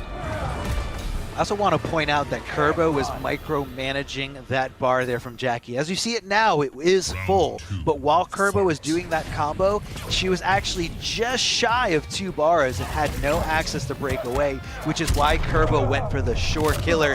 Down to crushing blow, knocking the teeth right out of Cabal's mouth and putting him back a little closer to the corner. Hijinks meeting with those mids. Did not love it. Look, Hijinks just hit him twice, and look at all the damage. Look at all the damage here. Up 3, the fully invulnerable move to kind of stop the momentum. Wow. Super funky. Yay! False box it down too. That's cool. Was expecting like a different button. I mean, it's so specific timing here. Back throw from Kerbalicious. Can he make this comeback happen? I'm going to say it's going to be I tough. I want to see that wake up DP, man, from Hijinks yet again. I love it. Final round. Fight. Boy, this is close. We knew it was going to be. Hijinks trying to control the sky. Just a little bit here. The challenge comes. Kerbo able to capitalize big time. He's got 330. Here's a chance. And sets up the KB. It's 380. It's Hijinks pressuring even still. Running away with this, man. Running away with this. Hijinks. Oh, Kerbo with the hit confirmed there. I mean, the strange fact that that second hit airborne, but Hijinks ready to get up with some mids. Mids. Jackie's got those mids for days, and like we said before, like we've seen time and time again, that fatal blow coming into play at the perfect, basically the 11th hour of the match, coming in to play right when Hijinks needs it. Hit confirmed, fatal blow, no problem. I love these challenges. That wake up forward 3, super sick. Wake up dragon punch, rad. We also saw Kerbo try it. He had wake up 1-1 and turned it into big damage. So both of them are stealing turns. Both of them are getting big damage when they find those stolen turns. But at the same time, both of them have these extended series of like blocking it out, playing patiently, and then you just never know that at some point they're gonna do something like wake up forward 3, and you don't know when that's gonna come. We've seen wake up 3 even from Kerbo, right? Trying to take his turn back. They've been very mix-up heavy, even on their own defense. Black Dragon fight. It's again, keep in mind, Cabal's up 3, very unsafe on block. Every character can punish it as long as they're right next to him. And you gotta really wonder, was Kerbo willing to bet it all there on that one call out? Yes, because it is a fully invulnerable move, and it's just kind of a good way to get that momentum shift back onto your side, especially if it does hit. And then, you make them fear it a little bit later, make them, try to bait it out here. As Hijinks goes for that back to Kerbalicious, waiting, biding his time, waiting for that opportunity to hit that flawless block up 2 as he just kind of scoops up, uppercuts Jackie Briggs for a full combo, continuing the onslaught, guessing right, hitting these nice hit confirms right in the corner, gonna keep Jackie Briggs. I think he only hit her like 3 times and she's almost dead. Here comes the low buzzsaw. Kerbalicious playing immaculate right now, not trying to take any crazy risks as he just jumps in. No problem, thanks to the slight gas and a quick little sweep here. Kerbo looking to tie this up, man. What a one-sided first round. Again, I'm telling you, he's not afraid to do it. He's gonna be cooking even as he's doing some damage. Just a little bit. Just a little bit, yeah, it went away. It's cooking right now on top of that DOT. Good placement here from Hijinks. With respect, not trying to go too crazy. I kind of feel like Hijinks is just waiting for, Cabal doesn't really have too much of the mix department in this variation. When you don't have the low hook or anything to really mix up those strings, you kind of just have to stay solid. That was smart, because even if Kerbalicious blocked it, that DOT would have done enough damage, forcing you to stay there because the long animation of the grease kick doesn't get the second follow-up there. As soon as he lands that first hit of the string, completely whiffing, but that's okay. Kerbo finding the hit, pushing her closer and closer to the wall. Dirty mattress in play. She's going to bounce off, but no. Comes off the 2 bars. Breakaway no longer accessible for quite some time. So Kerbalicious, you got to find the hit. You got to find it right now to close this deal. Yeah, Hijinks also isn't going to get a ton of damage if he does find a hit at this moment, so he plays a little bit more patiently. soon as the meter's back, he is a threat.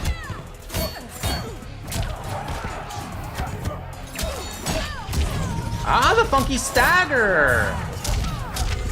Turbo does do it. Oh yeah, we knew it was gonna be close. We talked about it before. When they played earlier in Winner's Side, as I mentioned, Turbo took it. It was 3-1. 3-1. It's not gonna be that way this time. It will be 3-2 either way. Not sure which, but it will be down to the final game here in Losers Finals. Game 5, man, you'll love to see it happen. You want to ring that bell, press that button, activate everything you got here because we got a Game 5 Losers Finals. These guys want it, man. These guys want it so bad. They either want the run, Kerbo wants to run back with Kombat, or Hijinx wants his shot at glory here. Could still possibly, either of these players could still possibly overtake the grand finals. But right now, let's just focus at the match at hand.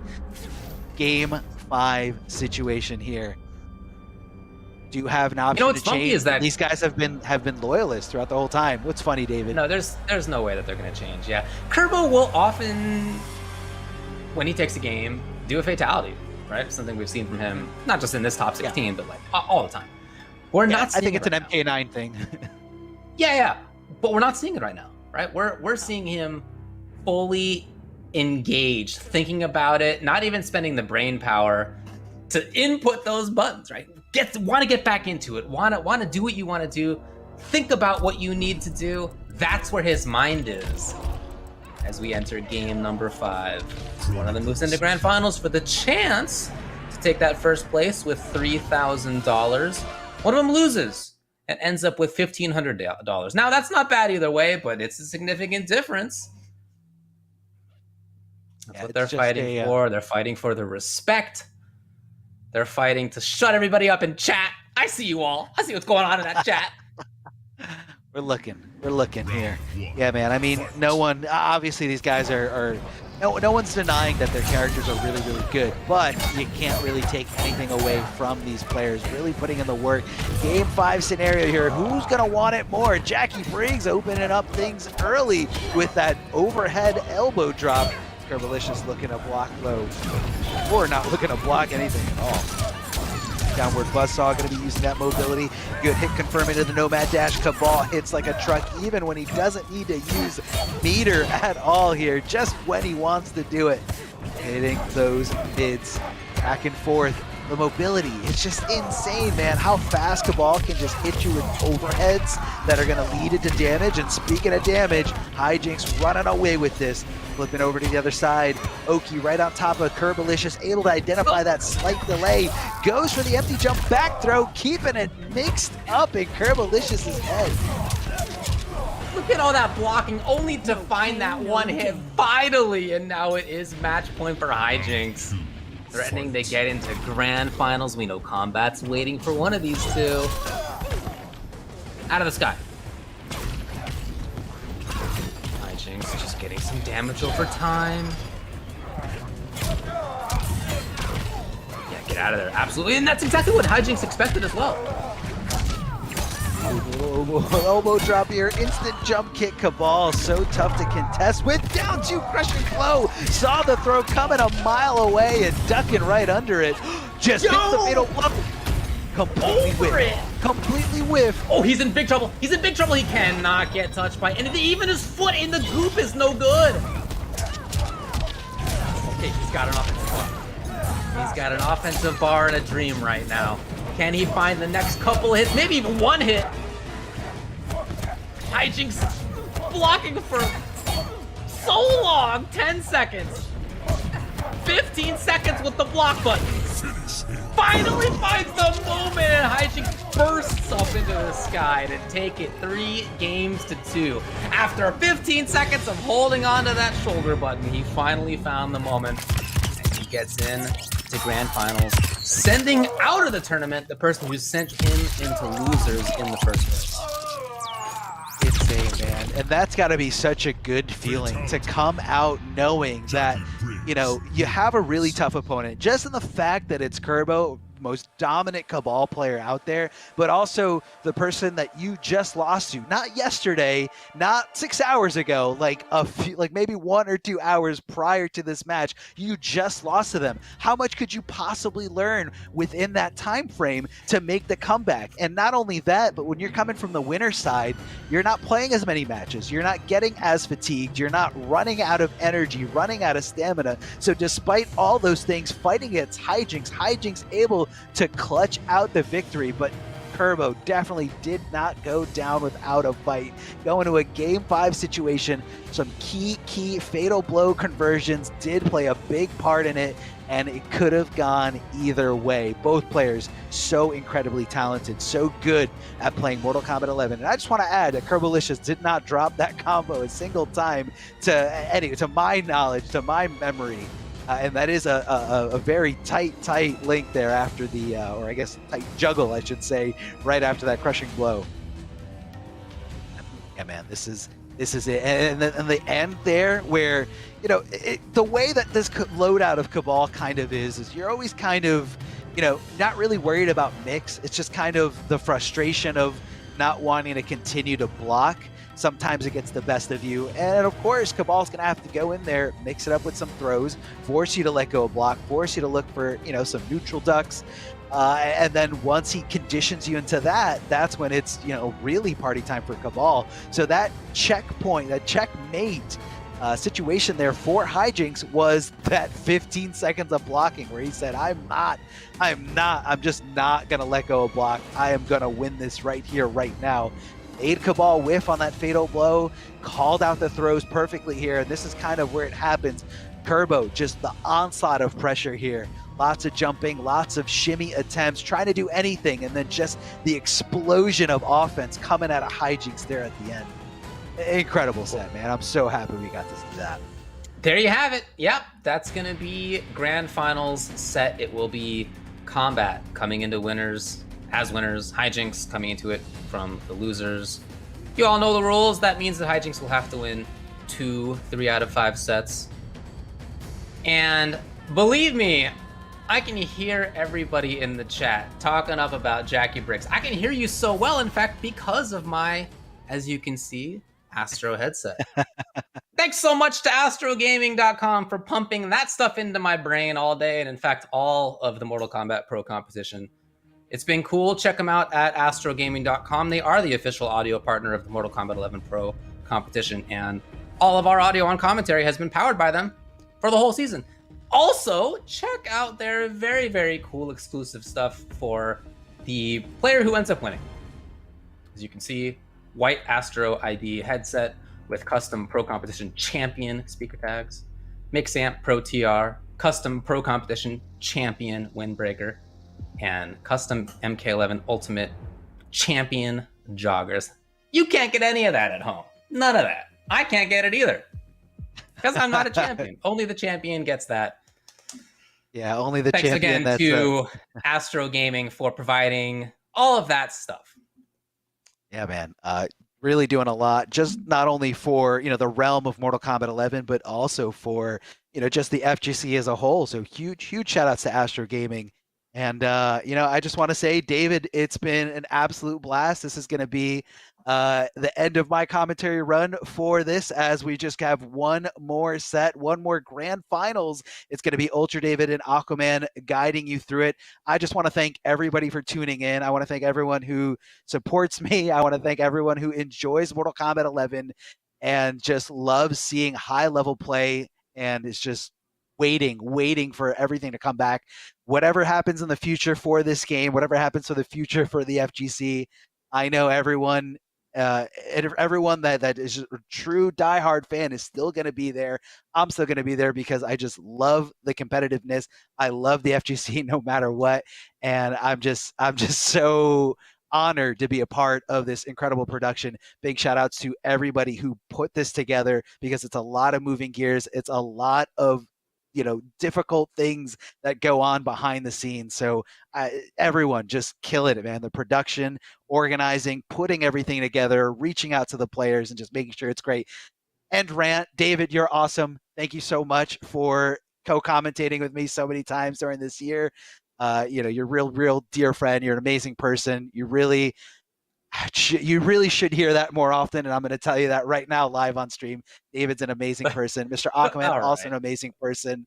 And they're coming back here to guide you through this grand finals. I love you all. Don't go anywhere. We're going to take a really short break. It's the very last segment of the Mortal Kombat Pro competition. Not just here for North American East Regional Finals, but in general, we have one more champion to crown. We already have a list of champions that includes Tekken Master, Waz, Mr. Ramirez, Video Games Yo, Illuminati, Dash, Hellraiser, Conqueror, Rewind, and then it will be one of these remaining 2 players. We'll check out the bracket for you. Talk all about what we have coming up next between Kombat and Hijinks. But here's a look back at how things went today. What's going on, Aquaman? How are you feeling about this? I'm feeling fantastic. What a way for that losers finals to end. Complete vengeance for Hijinks. We'll get into that once we get down the lower bracket.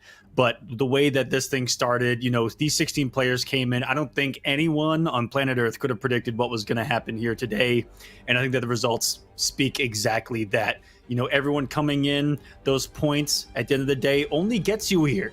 And I'm going to emphasize that. Those points only got you here. Today, and only today, is what determines our champion and the final placings of the season. So you had to show up today and play your best, and those that did are who progressed through this bracket. Points did not matter. We saw the point leader go down early. A lot of the point leaders going down early.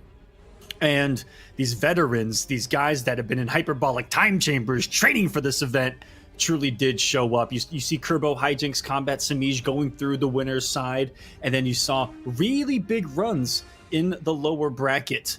You had a couple of surprises here as well. Biohazard going through, Honeybee going down immediately.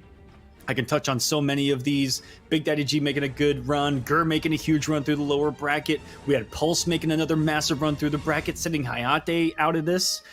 Just barely making top 8. That is a crazy result in and of itself. But everyone that entered this bracket played out of their minds. Even if we didn't get to see them on stream, you should all be proud of yourselves just for making this finale in the most stacked, biggest region on planet Earth. So pat all of yourselves on the back. It's been phenomenal to watch. We saw Samij make a massive run, but Hijinks through that run, surviving the Game 5 against Pulse when he was down and out of this thing, Arma. That acid was on the ground. It was one tick away, I feel like. It was 2 minutes to midnight, and that midnight was Hijinks' death. He survives it, takes it over Samij that was looking like the solid machine that we know him for, and then this run back. Who put Hijinks in losers? Kerbo-licious. And not only did he beat him in the same manner that he lost, at the end gave him the same exact bags that I saw Kerbo give him right after the victory. So we're going in this grand finals with Hijinks riding high, and it's a matchup we haven't seen in Kombat. There's a reason why his name is Combat Killer on PlayStation, because a killer is what he is, and a return to championship caliber form here in the pro competition. It is between these 2 competitors that's going to be our champion of the North American East. That's what I think about this bracket, David. It's been awesome. Well, I've really enjoyed watching, and part of what I've enjoyed watching so much is the character diversity. We have a ton of different characters who have shown up in this top 16. The guy who's waiting in Grand Finals winner's side, Kombat, we've seen Geras, Joker, Johnny. We know it's going to be Jackie for Hijinks. Kerbo played Cabal. We saw Samij play Katana. We saw Cassie. We saw more Geras, we saw Noob, we saw Sonya, we saw Sindel, etc., etc. Fujin, etc., etc. A ton of different stuff. And in fact, we're going to get another character altogether. We have seen ever since the game came out that Kombat has a killer Baraka, and he's bringing it out to play right here. Show me Spine Burst. What do you got? Are you telling me that in the past 24 hours of World Finals of Mortal Kombat 11 that, I don't know, Kano, Shao Kahn, and possibly Baraka are going to be the 3 champions of the 3 biggest regions on planet Earth? Are you telling me that that's what might happen here, David? Absolutely, it might happen. I like the pick a lot. Spine Burst is a great tool to deal with Jackie. It's not perfect. It's got some holes in it, bubble, but it's also really, really effective in a lot of different ranges. And he's got Gutted as well. So Spine Burst and Gutted as we lock in for the final Grand Finals, NA East Regional Finals. Let's go. Looking for the early read of the Spine Burst, knows that Hijinks wants to get airborne immediately. Hijinks did the triple burst early, got that out of the way, already setting the layers and the mind games behind what these players are bringing to the table here. This matchup has not happened so far in this bracket, avoiding the run back. Did Kombat with Kerbalicious falling to Hijinks here. And let's see if Hijinks can bring the special sauce and put an end to Kombat's on the winner's side. Has the early health lead. And Kombat not overextending anything here with this Baraka choice. He brought the Gutted for the damage cash out, and he brought the real, anti-upgraded, anti-leap tech with the Spine Burst. But Hijinks has to have a little bit of knowledge behind that, and we've already seen him be a lot less leap happy than usual. Yeah, and that's not something he needs to go to. She gets tremendous damage just from things like forward 3, right? Pressuring from up close. Doesn't necessarily need to do that, but the threat of it, of course, makes her one of the strongest characters in the game. As Kombat slowly weaves his way in. It's not going to be quite enough. Okay. Kombat trying to reach him there in the skies, but Hijinks did a wonderful job of, dare I say it, I might get blown up for this, a little bit of zoning from Jackie. Hold on a second. I haven't seen this since pre-RoboCop Sunio. Hold on a second. Is this Jackie in MKX or MK11? Kombat trying to power up the zoning himself with that Baraka flag, a rare option right there. Only gets the 180 off of the up 2, but hey, damage is damage at the end of the day. And a lot of the damage. Oh, called out the forward movement. I love that by Hijinks right there. Most of the damage that Hijinks has got, or a lot of it anyway, has come from those dot damages, whether it be those blasts on hit or on the ground. Kombat is not winning this war of attrition thus far, and finally makes the read of the Miracle Leap, and Kombat may have gotten a little too comfortable with the full screen presence to not be trying to scout out the burst. Ooh, the big chance! Not taken advantage of. And Hijinks' defense up close has just been impeccable. He's absolutely willing to take the grab as he leaps in at exactly the right moment, and just beautiful. Those 2 moments when he did do the leap in exactly right. Kombat hadn't done a Spine Burst in a while. He wasn't even looking for it anymore, seemingly. It seemed like he had convinced Hijinks not to do the leap. That's exactly when the leap came. Straight into Kombat's head when this match started off, with Kombat doing a Spine Burst, and then he ate a projectile for it.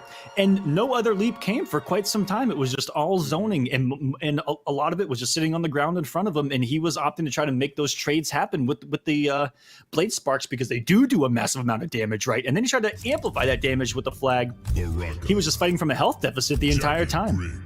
And then Hijinks made I feel like it was just 1 leap read per round that was right. So he's like 100% leap rate, which is not a stat you want against you fighting Jackie here. Kombat is going to stick it up Rocket, though. He does have the set to play with, and he's going to be confident going in with any character. Yeah, I still think the character is a reasonable choice. It really just prevents Jackie from doing, well, maybe not prevent, but right, there's such a greater risk to going in as she would like to go in. Off to a really similar start, and okay. A little bit too far from forward 4, but Right's shutting it down. Shutting down that approach. Almost had the right read there too. If that leap, if he had chosen to go full screen, may not have gotten the punish on the flag, but definitely would have been able to steal a turn and maybe push him out of the range and avoid that damage boost. Uh-oh, wait a second. A little bit of damage on top of that. That was only 18% in game number 1. It was the same conversion off of the up 2. This time, 216. Rocka's flag coming into play. That might be a first here at MK11. Yeah, well, if she's going to be on the other side of the screen, letting you get the flag up, go for it. Absolutely. Here's the chance now, Shirley break. Ooh. Even chips irrelevant right now. Swing and miss. And I'd still be sweating. And take the opportunity looking for flawless.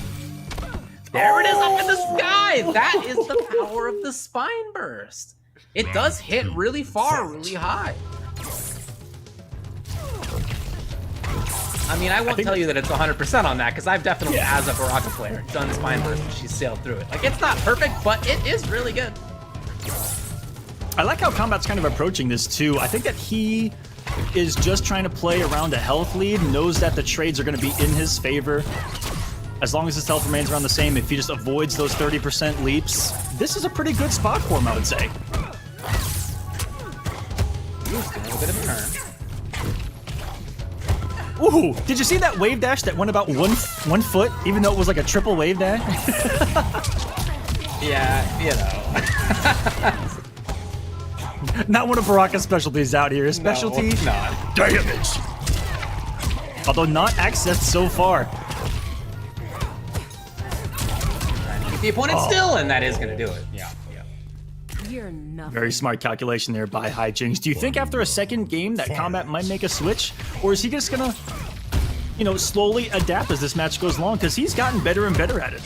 That's something we see from Kombat. You know, he will lose the first game of some sets and make the adaptation. Certainly something we've seen many times. We got to give credit to Hijinks, who has just gotten better and better as this tournament has progressed. And at a level like this is something huge for someone who's about to take this, send him back to the corner. Oh! Ew, what a mess. Jackie Briggs wins. Oh, that cracks me up. Yeah, I wouldn't be surprised to see the switch, I think. I think that it's been shown at this point that it's not just about the approach. And that's, I mean, look, that's Hijinks in general. Like, it's not just about the leap approach. It's a huge part of his game plan, because it's a huge part of his character's game plan. But we also have often seen him turn defense into offense. We've seen him turn anti-airs into big damage. We've seen him turn just regular stagger pressure into big damage. It's not only about that. We've seen zoning even, you might call it, right? In this matchup versus Cabal as well. Like, there is more to it. So I think this is a good call for Kombat to make the switch. Jackie Briggs. I wasn't sure what the pick would be between any of the characters that we saw or kind of know him for competitively throughout the previous year, whether it was going to be the Johnny, whether it was going to be the Joker or the Gearus, but he's going to go with Johnny Cage here, which has been the pick every time he has, well, I believe, lost a game or has been in a close situation. He's gone to Johnny in those final games, and it's clutched it out for him, no problem. It's the character that we've known him for, speaking earlier on some of his results in the previous pro competition. Some of the most exciting matches I've ever seen in my life have been from Kombat playing this character, and the comebacks that we've seen him be able to pull off. He's going to need another one here if he wants to end this before a reset.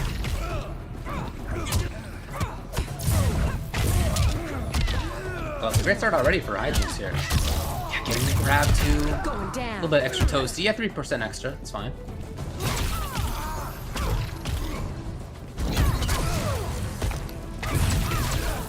Definitely not going to zone Johnny Cage as much with him having a very, very fast projectile. Yeah, that's not what this is going to be about as much, and without anything like a spine burst, for example. So the party starts, but Kombat able to get in here. I like that. Kombat didn't come off all his resources right there. The Fatal Blow is going to come back, and he actually might be able to do this. I was just talking about it. We have seen some of the greatest comebacks with the dot damage. I don't know if that's going to be avoidable. Hijinks, such a smart closeout. Taking away the only thing that Kombat relies on for a comeback in most instances, which is blocking something and then doing something godlike. There was no option to block. There was only panic, die, and melt in the lava that was on the floor.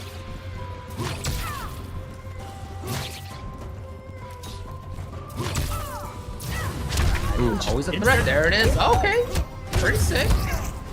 Rises up to meet her.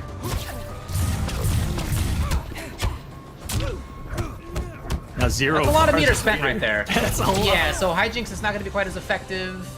He backs off, maybe hoping to wait for it to come back. These straight shots, by the way, have been killing. And even when he was down the resources, Hijinks relying on, you know, not just the offense, but the defense there to beat him with flawless block. He'll steal a turn right there. Kombat's on the hunt. Hijinks does have the Fatal Blow, and if you are Hijinks, you want to kill Johnny before giving him that Fatal Blow cancel again. Not going to matter whatsoever as the clutch anti-air comes from Kombat to stay alive once more. But one hit could have made this bracket reset completely. And I wouldn't be giving Hijinks this much of a jolt, you know, already coming out of losers the exact way that he did against Kerbalicious. Still that slow play. You never know when it might be opposite. Look at that. Did you see him back off slightly? Like to just outside of that range. Yeah, seriously. Knew the ranges of the normals, went right inside of it, and then right outside of it for the whiff punish. Beautifully executed. Ooh, big swing there by Hijinks. And Kombat's gonna get some corner pressure and no defensive meter to worry about. Right on the cancel there. Hijinks still have the resources to keep going, and Kombat just making a great read. He only needs 100 damage here to get on the board finally. No down 2, but wasn't held. I don't remember seeing a down 2 crushing blow. That could have been crucial for Hijinks' comeback here. Tries to get him to press the button with the early jump normal. Kombat says he's seen that before. Flawless block. Holy crap! Both of these guys have shown off. Blocking, and then all of a sudden with the flawless block too. It's always in fighting games for me, defense is one of the things that gets me the hypest. Finding moments like that, super sick. And it's even crazier when they need it the most, right? When it's what almost is the difference maker with a highly executed move like that, mechanic like that. And both of these guys have done a tremendous job at it. Hijinks even mounting that comeback with the start of having no resources, but still doing the flawless block. Yeah, you can't cancel it into an up 3 or an up 2, but it takes away all of the frame advantage of the jumping entirely. And that in and of itself comes into play even when you have yourself no meter. And always keep that in mind, guys. Jackie Briggs. Kombat's Johnny looking good.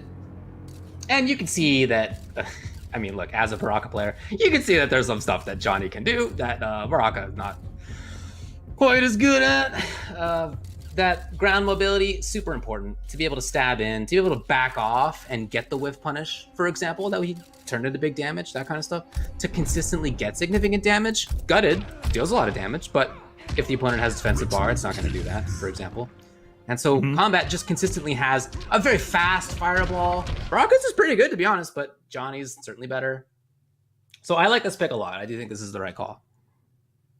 Has an entire special that we saw used as a DP with that Rising Star. That was a little bit surprising. Has the pissed off for the armor break. You know, the one time that he landed a gutted, he, you know, if he would have brought Baraka's armor break, could have been even crazier. But here with this Johnny, you're right. You know, having lengthier normals that are better staggerable, I would say, if that sentence makes sense, than some of Baraka's stuff. And yeah, and again, I don't want to crap on Baraka too much because not at all. My real feelings, but you know, Johnny's pretty good.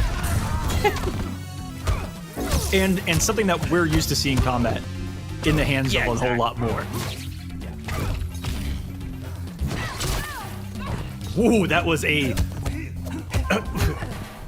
whiff punish with a projectile, but it was a little ballsy given the distance that he was at. A lot of belief in that one. But it is almost as fast as most characters' quickest buttons that are going to be at that range anyway.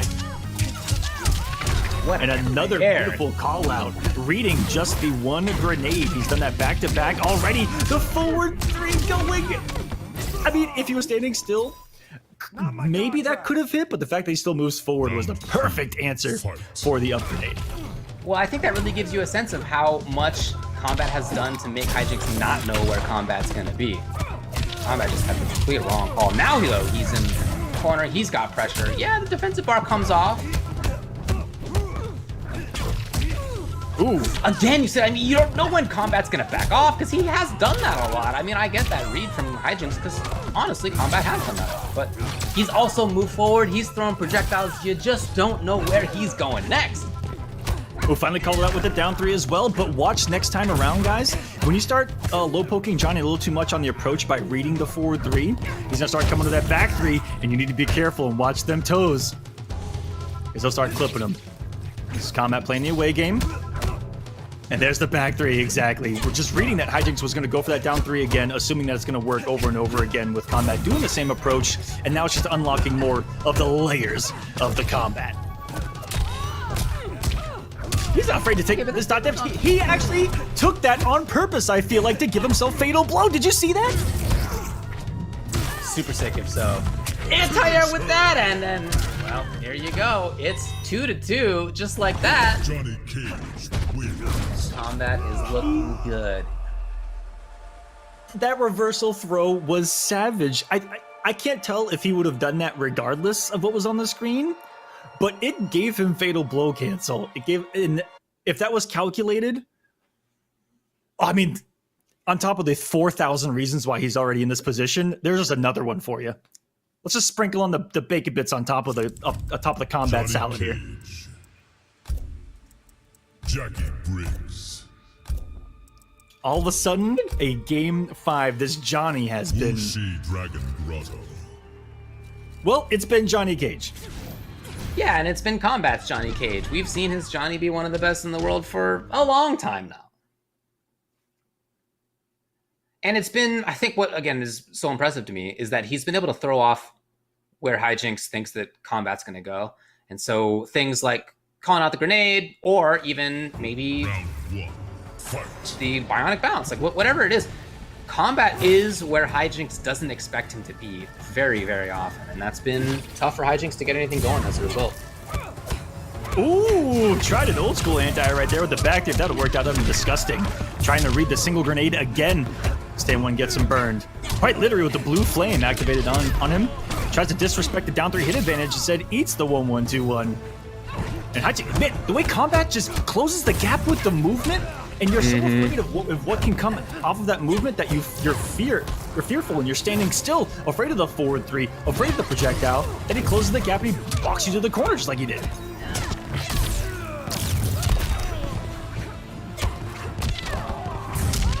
Not ready for the overhead. Up 3, almost launching right there, it looks like, as the anti-air. And this could be Comeback City. Fatal Blow is ready. And is actually going to get it. I was about to say, this is the most opportune time for you to have exactly what he did. Kill Jackie before she gets her fatal blow. It's exactly what he did. He still hangs on to himself, and Kombat is now on championship point, pro competition point here, and he's feeling it. Bringing up the down 2 anti-air. He's got this complete cage in the corner as Jackie. Oh, he did jump out. Yes, it's an opportunity for Hijinks, which he capitalizes on. Surely, he's got 300 out of that. Kombat even blocking the overhead. I think that actually might be the first time I've seen a block in this top 16.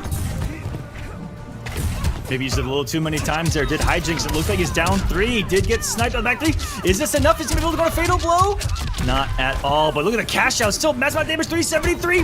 The wake up down 1 saves Hijinks for the moment.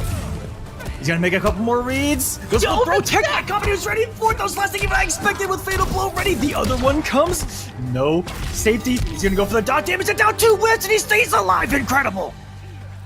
The man did wake up dash forward down 2. Is that what I saw here? As we're in the final round of this set, either Kombat wins the championship or Hijinks resets. Yo, And that was the anti-air he was looking for in this final game, and we got to see it. Someone that truly knows every single tool that the character is capable of and using it at the highest level. Kombat showing us what he's all about here. And another elbow works out for Hijinks here. Not wanting to press buttons this time around on the approach of Kombat. Hijinks knows better. drops the jump 1. One of the lengthier jump normals to drop and was out of resources. Kombat immediately calls out with the anti-air, and now he's on the hunt. Knows that there's no bar for Hijinks to play with, and he's a shark right now in the ocean, smelling the blood. He smells the championship. He smells the $3,000 prize pool. Can he get it here? Hijinks stays alive with the fatal blow hit confirmation. Not over yet.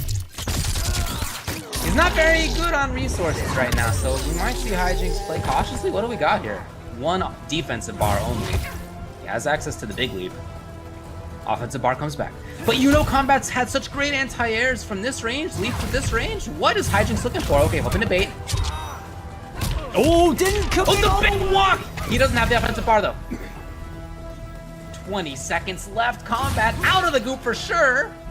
Is he just gonna play the dot damage game as Hijinks? Shooting the regular 1, not ready for the throw! And Kombat is your North American East Pro Competition Champion.